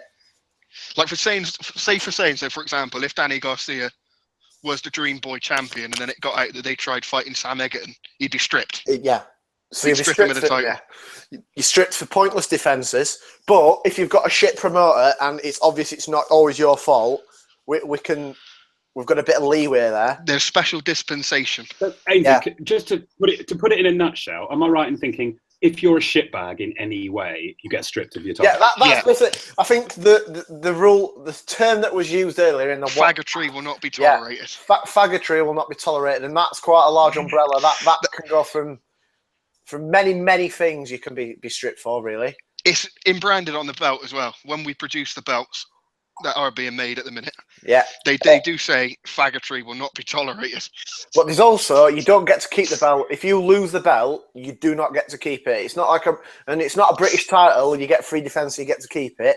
You only have the belt while you're champion, so you can't go doing a fucking 2 belts McDonald and be wearing them all the time, even if you don't have it. One size fits one. Yeah. Each crown, each Dream Boy crown. They get a crown rather than a belt. Yeah. So Maidonna was the first unofficial Dream Boy, as well as and Sergio, the Burger King crown. So divisions will be vacant at this stage. But do you want to go through the glamour divisions? Who Who have got the most glamorous Dream Boys? Middleweight will remain vacant until Triple G fights Canelo, or until until John Ryder fights Anthony Agogo. Okay. So John Ryder be the interim Dream Boy at the moment? I don't want to get into interim because we're going to mess about. I'll tell you what. Let's just pull it back. So we have got a select number of Super Dream Boys. Now we're not going to have a Super and a regular Dream Boy. If you're a Super Dream, it means that you've elevated yourself to a level where you need that extra bit of recognition. So those 3 Super Dream Boys at present is Usyk, which may come as a surprise. The second Dream Boy is Guillermo Rigondeaux. And can anyone guess who the third Dream Boy is? I'm guessing it's not. No, I won't even go there. It's in the light heavyweight division. Kovalev. So, yeah. It's Kovalev, yeah. So they're the 3 Dream Boys. I'd like to launch an appeal. Unfortunately, one of the rules is there are no appeals. Unless. So, they're the 3 super ones. I don't disagree with any of those, to be fair. Does anyone have a dispute against any of them to start? What's our drug testing like? That's a very good question you've asked there. Drug cheats cannot recreational drugs are encouraged. Yeah, Dream Boys. Drug cheats cannot fight for a Dream Boy title. It can't be done. So my favourite fighter, Ortiz, for example, cannot fight for the Dream Boy title. What about fighters that we know are juicing that haven't been caught? Doesn't matter until you get caught. If you're clever enough not to get caught, we applaud that. Because the reason... I'll go into the drugs thing for a minute. So we're not just ostracising people who fail drug tests. We're sort of basically saying, if you're stupid enough to get caught, we don't want to be associated with you. We have no problem with you taking it, but the minute you get caught, it's over. We don't want anything to do with you. So that's basically one of the other rules that we've got. Any public shows of massive stupidity, you'll also be stripped. So basically, Billy Joe Saunders can never hold this title. What about if they fight for another organisation's belt? So you can't. Yeah, well, the Dream Boy belt is. Well, yeah, but we're replacing lineal belts, so we sort of usurp all organisations. No one would ever want to fight for another title. It wouldn't happen. But we understand why they do, because like HBO and Sky don't recognise us yet, but when they do, we do expect all the other governing bodies to be phased out over time. Yeah. We don't. If you hold a WBA regular title and there's a super title kicking about, you can't have the Dream Boy belt either. And you also can't hold. You also can't hold Dream Boy titles in 2 weight divisions. As soon as you move up or down, you have to choose immediately after the fight which division you're going to keep. Right. So Canelo could choose between 154 and 160. Yeah, but he can't be in both. Canelo wouldn't be able to be ranked though. Canelo wouldn't be able to hold the belt at the minute because of faggotry. Right. Okay. So let's go through. So let's go through. What champions do we have at the moment? Go from sort of descending order, I guess. Heavyweight is vacant. Heavyweight is vacant, and AJ v Vlad.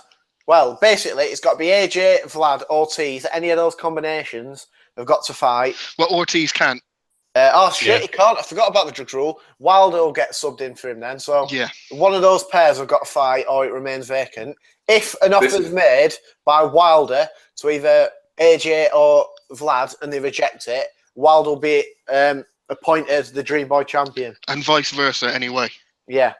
So we'll see how that plays out. Obviously, Usyk and Kovalev are super Dream Boys. Yeah. 168 again, another vacant belt. That'll be given when Jack and that'll be given when Abraham fights Murray. Yes. Yeah, I like this. I really like the idea of Abraham being Dream Boy. Yeah, because I was going to say, so basically, Jack DeGale is a final eliminator because we're expecting that Abraham's going to beat Murray. If Murray does win, and obviously that's a Dream Boy title fight, he will be stripped immediately. Because of his criminal past? No, just because of that, just because he's a bit of a dickhead, and he has not got a style fitting a Dream Boy, to be honest. So it shouldn't have really been sanctioned to fight for the title. Could we suggest that if potentially Abraham were to could we say that Rocky Fielding would be the immediate mandatory challenger if Abraham wins? No, we don't make mandatory challenges. We let them do what they want to do. Okay. I am. BBC then. It is, but I am sort of saying that the Gale Jack winner is sort of the mandatory. Really, we've got to give it them. Well, if Jack wins, he's sort of the mandatory. If it's De Gale, I might have to revisit the rules again. This is the thing with the rules for the Dream Boy. They're always evolving, so we can just basically make it up as we go along. If someone wins and we don't want to, which you not, we're open about it, which the other organisations aren't. What's next? Middleweight? Yeah, that's vacant. Middleweight, vacant. Yeah, fine. That'd be contested next September, wouldn't it? When if Golovkin and that's the only fight at the minute. Canelo. That's the vacant Dream Boy title fight. Yeah, that's going to be vacant for a while then. What about 154? We've barred titles from 154. It's impossible to win a Dream Boy title at 154. Yeah, at the minute because faggotry has infested that division. Yeah, it has a bit. The only fight can save it in that division would be Andrade against Brook. That would possibly bring the Dream Boy belt back into contention. Or maybe a Canelo versus either of them two. Yeah, Canelo's going to move up, I think. So I don't think we need to. Honest, I think any unification. I actually think all 4 champions in that division are pretty good. You know, Lara, the 2 Charlos, and Canelo. I think if any of them fought each other with the belts all on the line, then I think that could potentially be for a Dream Boy. I think if the Charlos fight each other, then they should definitely become Dream Boys. That'd be a super Dream Boy title. Yeah, exactly. If brothers fight each other, that's an automatic. Okay, well, when they finally make a good fight in that division, we can reevaluate it. But at the minute, titles are barred from that division. At the minute, Ian Smith has got the Dream Boy title. Yeah, he can't. We've put a red cross on the door and like biohazard tape. No one's allowed to go in that division. Yeah, but that's just reminded me of the 2 other pretty much main rules for the Dream Boy title. You can't have grey hair or be trained by Joe Gallagher. Oh yeah, that's true. Yeah, literally no. Callum Smith could unify 168, then go up to 175 and chin Andre Ward, and he still wouldn't be a Dream. Yeah, it's unfortunate. Them's the rules, aren't they? 147 Dream Boy. I'd say it's Pacquiao. It's vacant. Yeah, it's vacant. I'm not making it for Pacquiao Vargas because I think Vargas is a bit of a bum and he does not fit the Dream Boy mantra whatsoever. And there's also enough suspicion around those 2 for us not to be sanctioning that fight. There's many combinations that can be made for a vacant title in that division, though. But I think if Garcia Furman, yeah. We will again. That's another one where the fight will get sanctioned, but if Garcia wins, he'll be stripped immediately. But we might as well strip him straight away instead of waiting him to sign to fight Eggington and doing it then. It's just saving everybody a lot of hassle. Because, for example, Thurman could lose that fight and then in his comeback could rematch Porter and then we could maybe award a title to that fight instead of Garcia versus Eggington. So we're forward thinking. Thurman's a bit unlucky because if this system would have been in place at the start of the year, he'd be the current Dream Boy, but it wasn't kind to him. 140 is Crawford. I am not going for Crawford. I'm going for the Russian Troyanovsky because he's cool as fuck, and he beat Quankru was like 40. With the curse. So can we move on? We've got a few weights to cover yet. Wait, what have we just done? 140, 135. I think, well, it's obviously going to be Linares, unless Shep's got any opposal to that. Didn't you said earlier on that the winner of Mikey and Dejan would get the Dream Boy? I don't agree with that, though. But that's what you said earlier on. Yeah, no, Shep said that. I said, I don't think it should be. I said, they could be mandatory for Linares. Okay, I'll give you that. Rattle through the rest. 130, we'll just say Loma against Walters is for the vacant belt, specifically if Walters wins. 126. I might just give it. Carl's got it. I think the Frampton Santa Cruz rematch is for it. I think Santa Cruz qualifies now because he's not been a shitbag for the last year. Yeah, I'd like to make Selby mandatory for it though because he shaved his tash off. So did he shave it? No, really. Yeah, Selby shaved his tash off, so he's now become basically a prime candidate for the Dream Boy title if he wants it. Dewey, can you ask why Lee doesn't just grow a beard like Andrew next time you see him? Yeah, I'll find out. Thanks, mate. 122 is going to remain vacant. In fact, 122 and below, they can all remain vacant. Well, 122's got a super dream boy.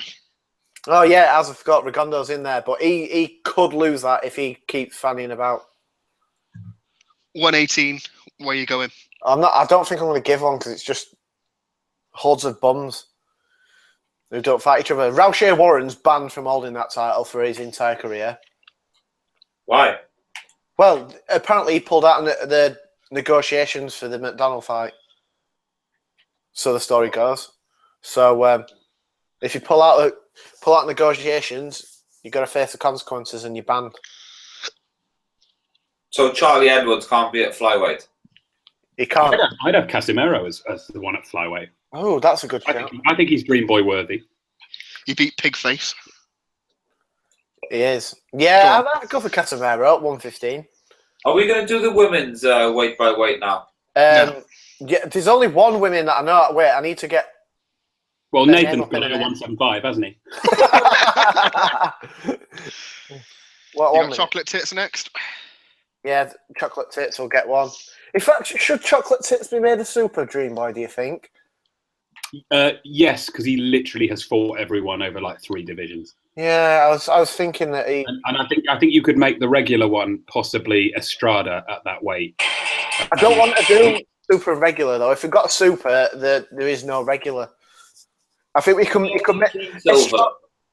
Then I say just make a super. I think Gonzalez is worthy of a super. And then I'd have Inoue at the division below, whatever it is, 112. I think he's got it in the division below. And if those two fight, you could potentially have that's Dream Boy versus Dream Boy. That's a big deal. That's like it.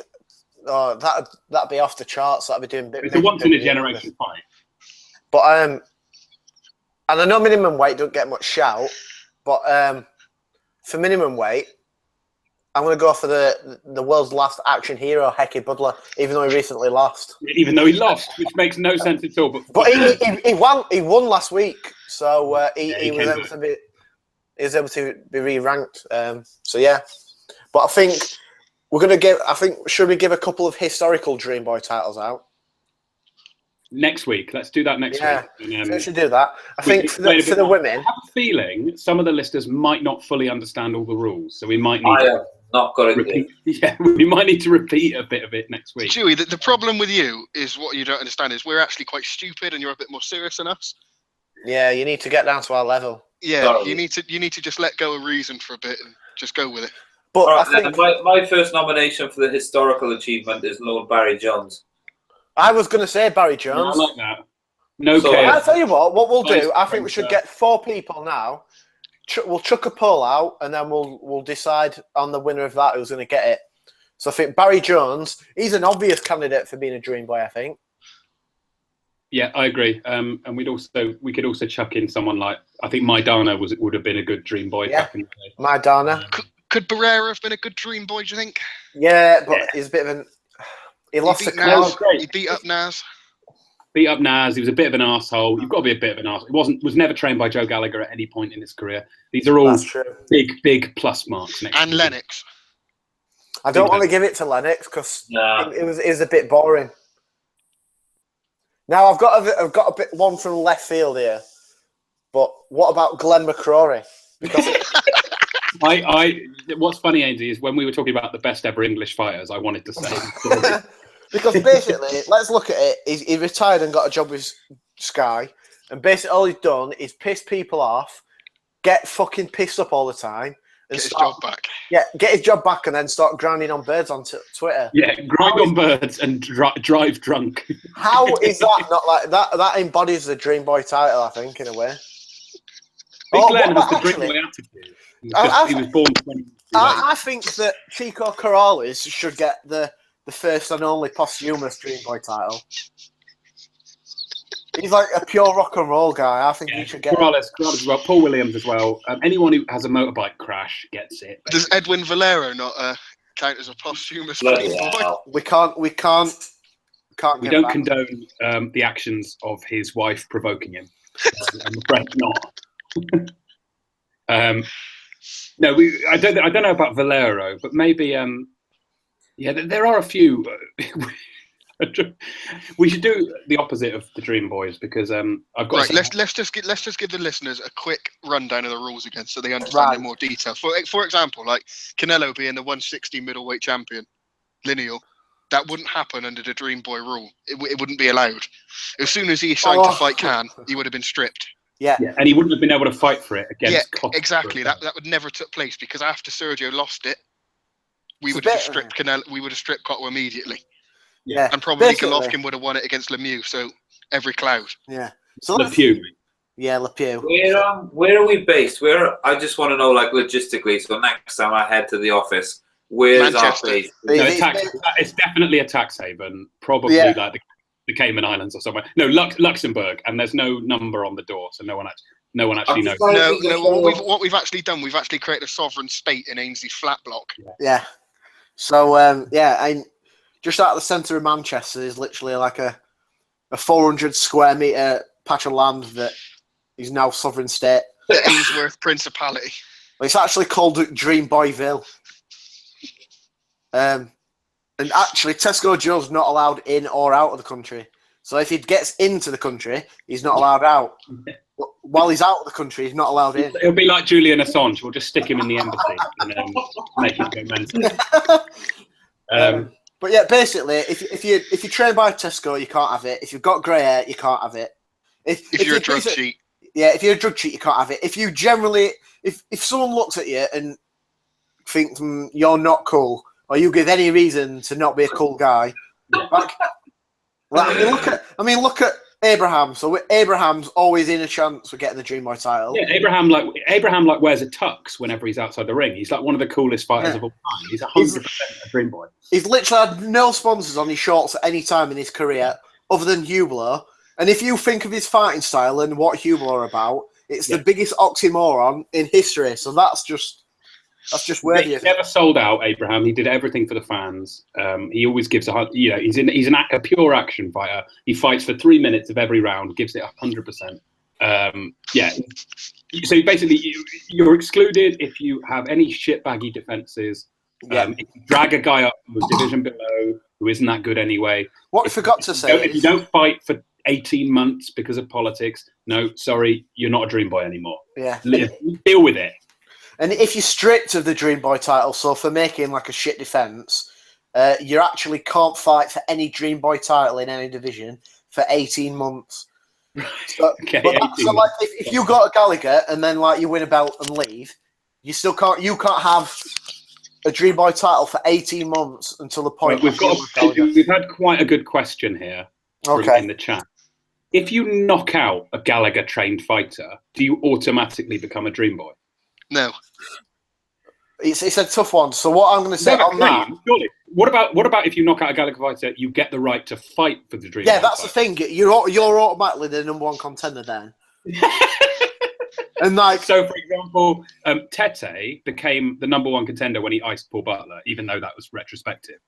Canelo is now a contender because he iced Liam Smith. Yeah. Yeah, but obviously he's a contender with Triple G because he's moved up. So that one fit. But Tete iced Smith twice, so he is a Dream Boy for life. See, Tete should really. I want to make Tete versus Rigondo for that title.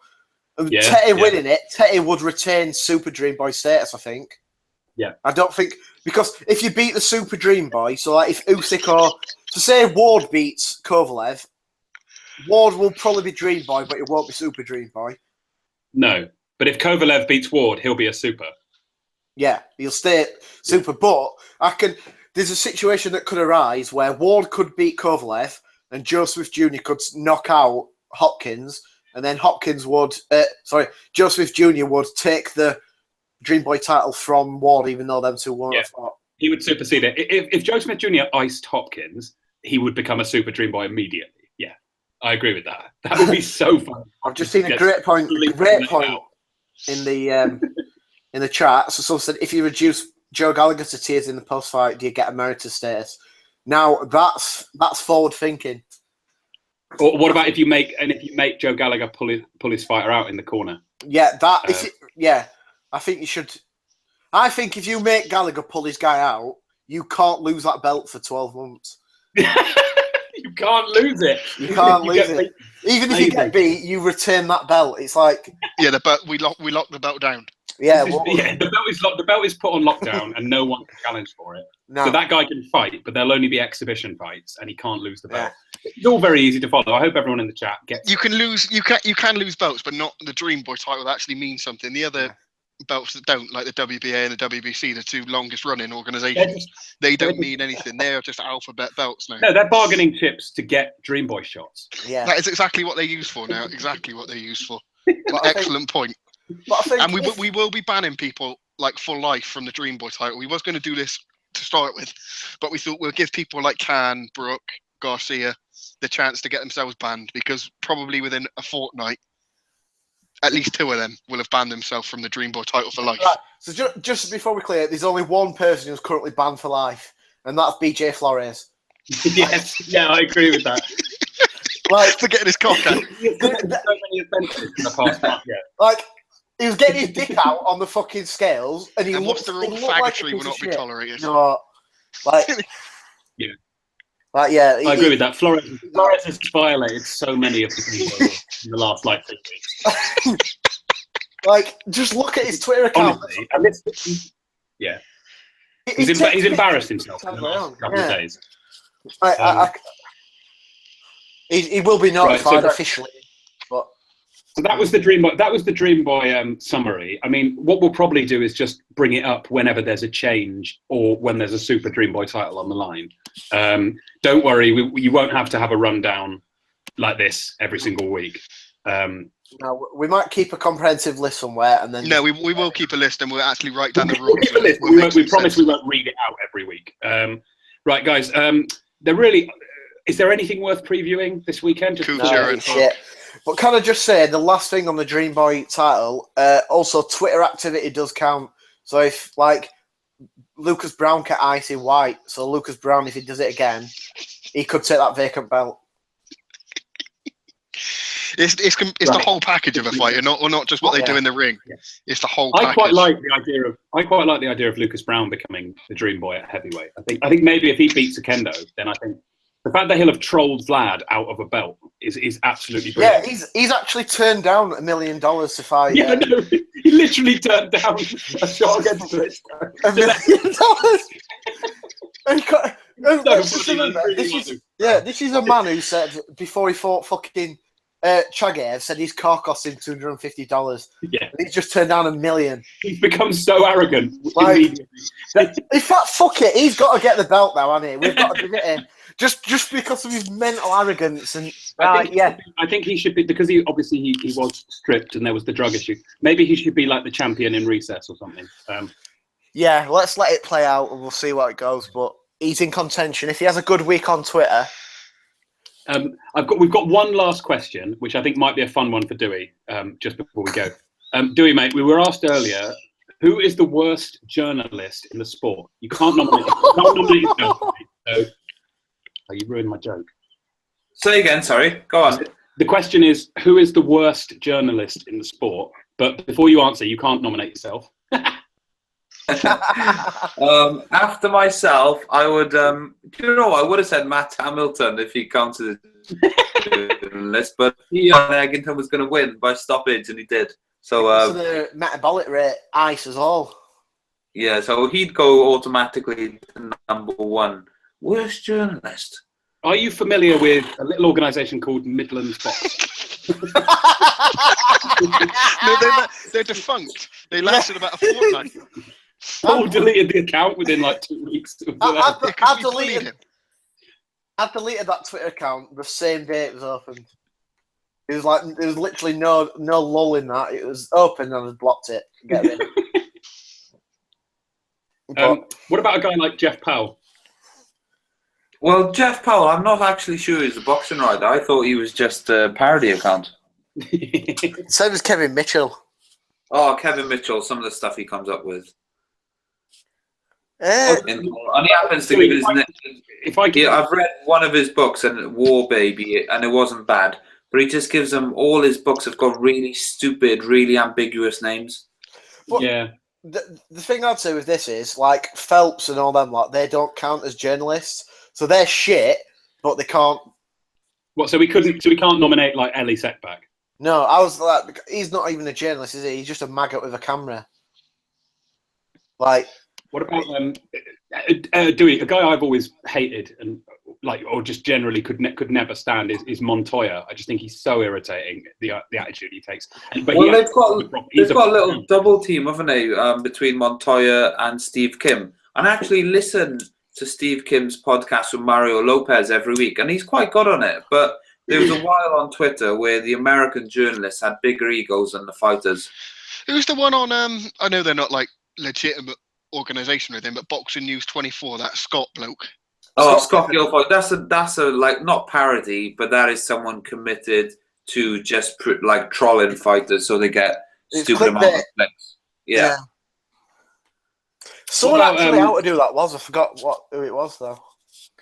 It's apparently it's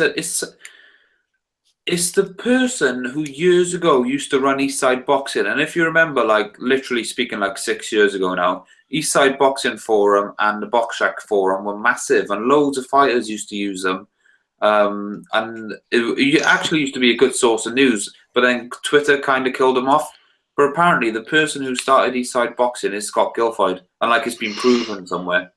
I thought that was a fake name, Guilfoyle. It is. Yeah, it is, but they're obviously using it, as a different name to what they would otherwise use. Mm. I remember used to read like that at like 13 and 14, and even knowing it was shit then. I didn't even know boxing existed before 2010.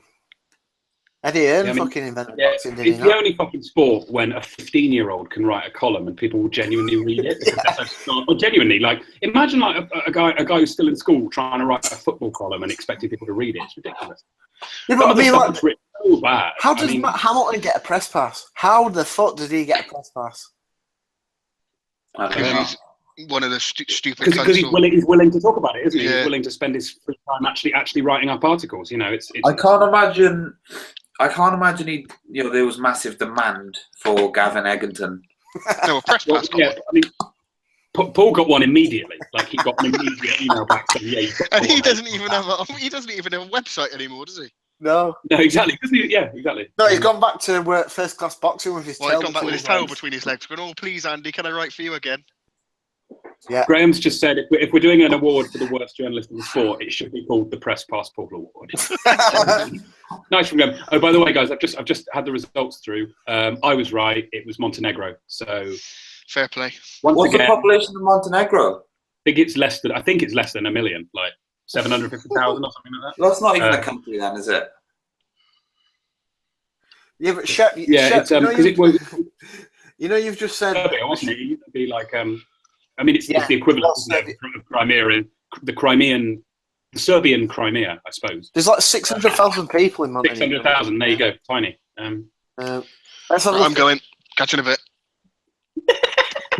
Raging that he lost the quiz. Raging. No, I didn't even give an answer, but I'm going to bed. I got to be up in the morning. Got work. There you go. Lots to pick. All right. Well, guys, before we hop off, good show. I really don't think there's anything worthwhile to preview, is there? I mean, no. Hook and Kucher is on, isn't it? Yeah, that's a decent one, I suppose. I would probably back a Hook on points, maybe. Whoa! Here we go. Kerry Hope is fighting for a WBA Oceanic title, which will be the third Oceanic title. And he's not from anywhere near there. He's from Merthyr Tydfil, which I think deserves a lot of respect. You'll know this, Dave.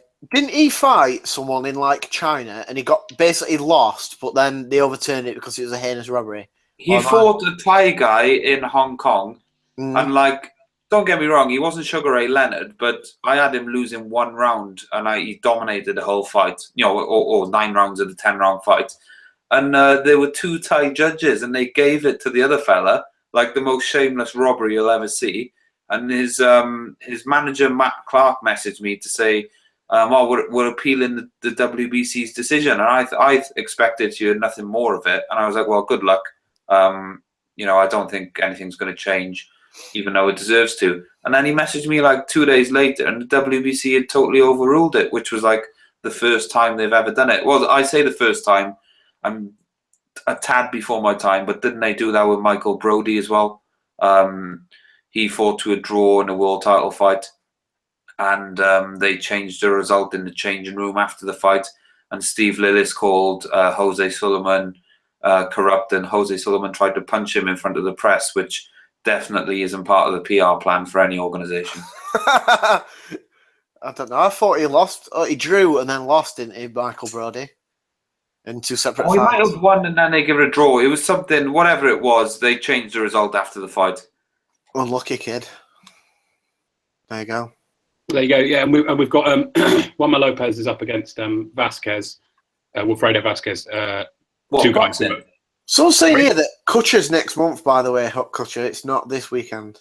Oh, is it? Okay, well, the only one is Juanma, who is for some reason coming back, having had medical issues and being sort of begged. He put a post up about a year ago on Instagram saying that during my last fight, my children were crying at ringside and I knew I had to retire.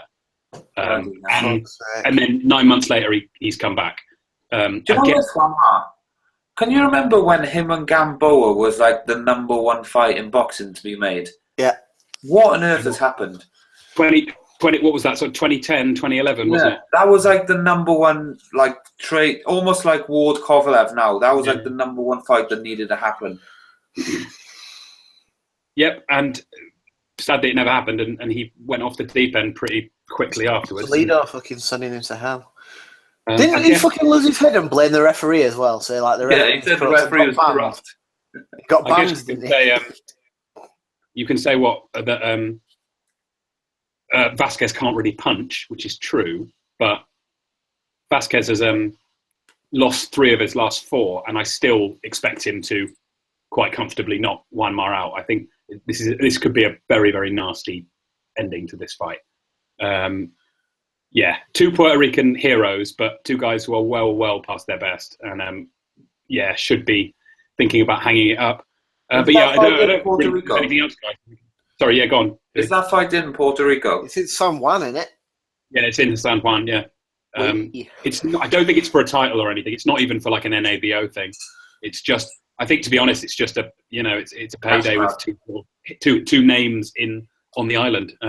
But on it, Juanma coming back, I thought it was a joke when I heard. I genuinely thought he was serious about retiring, and I think what he said. He said 4 knockouts in his last 5 fights or something like that. Knockout losses as well. Yeah, bad 1-punch knockout losses. He got iced by Cuellar, and Cuellar's not a puncher, and he absolutely laid him out. He can punch a bit though, Cuellar. He's not a little bit, but he's not a particularly special puncher, I don't think. And obviously, he got smashed by Mikey Garcia.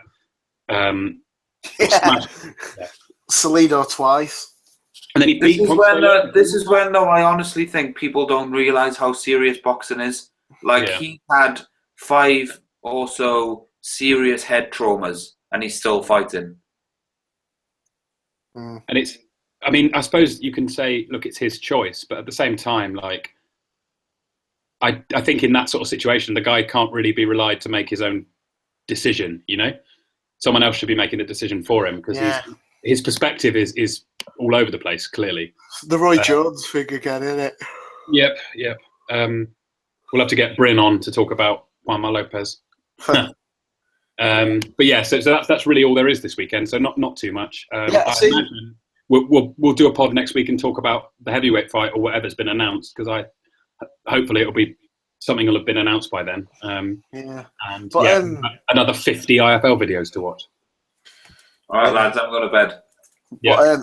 Just on, I think Charles said he's putting an article out, something he's been doing on promoters this week. Well, tell you what, maybe we could get Charles on next week. I was going to say we should try and get Charles. He said that Hearn's going to feature quite heavily in it, so it might be worth having a chat with him and see what he thinks of the old. Yeah, okay. Well, Joshua good idea. I'll send him a message this week, and we'll get a guest on, because it is a bit of a quiet period at the moment.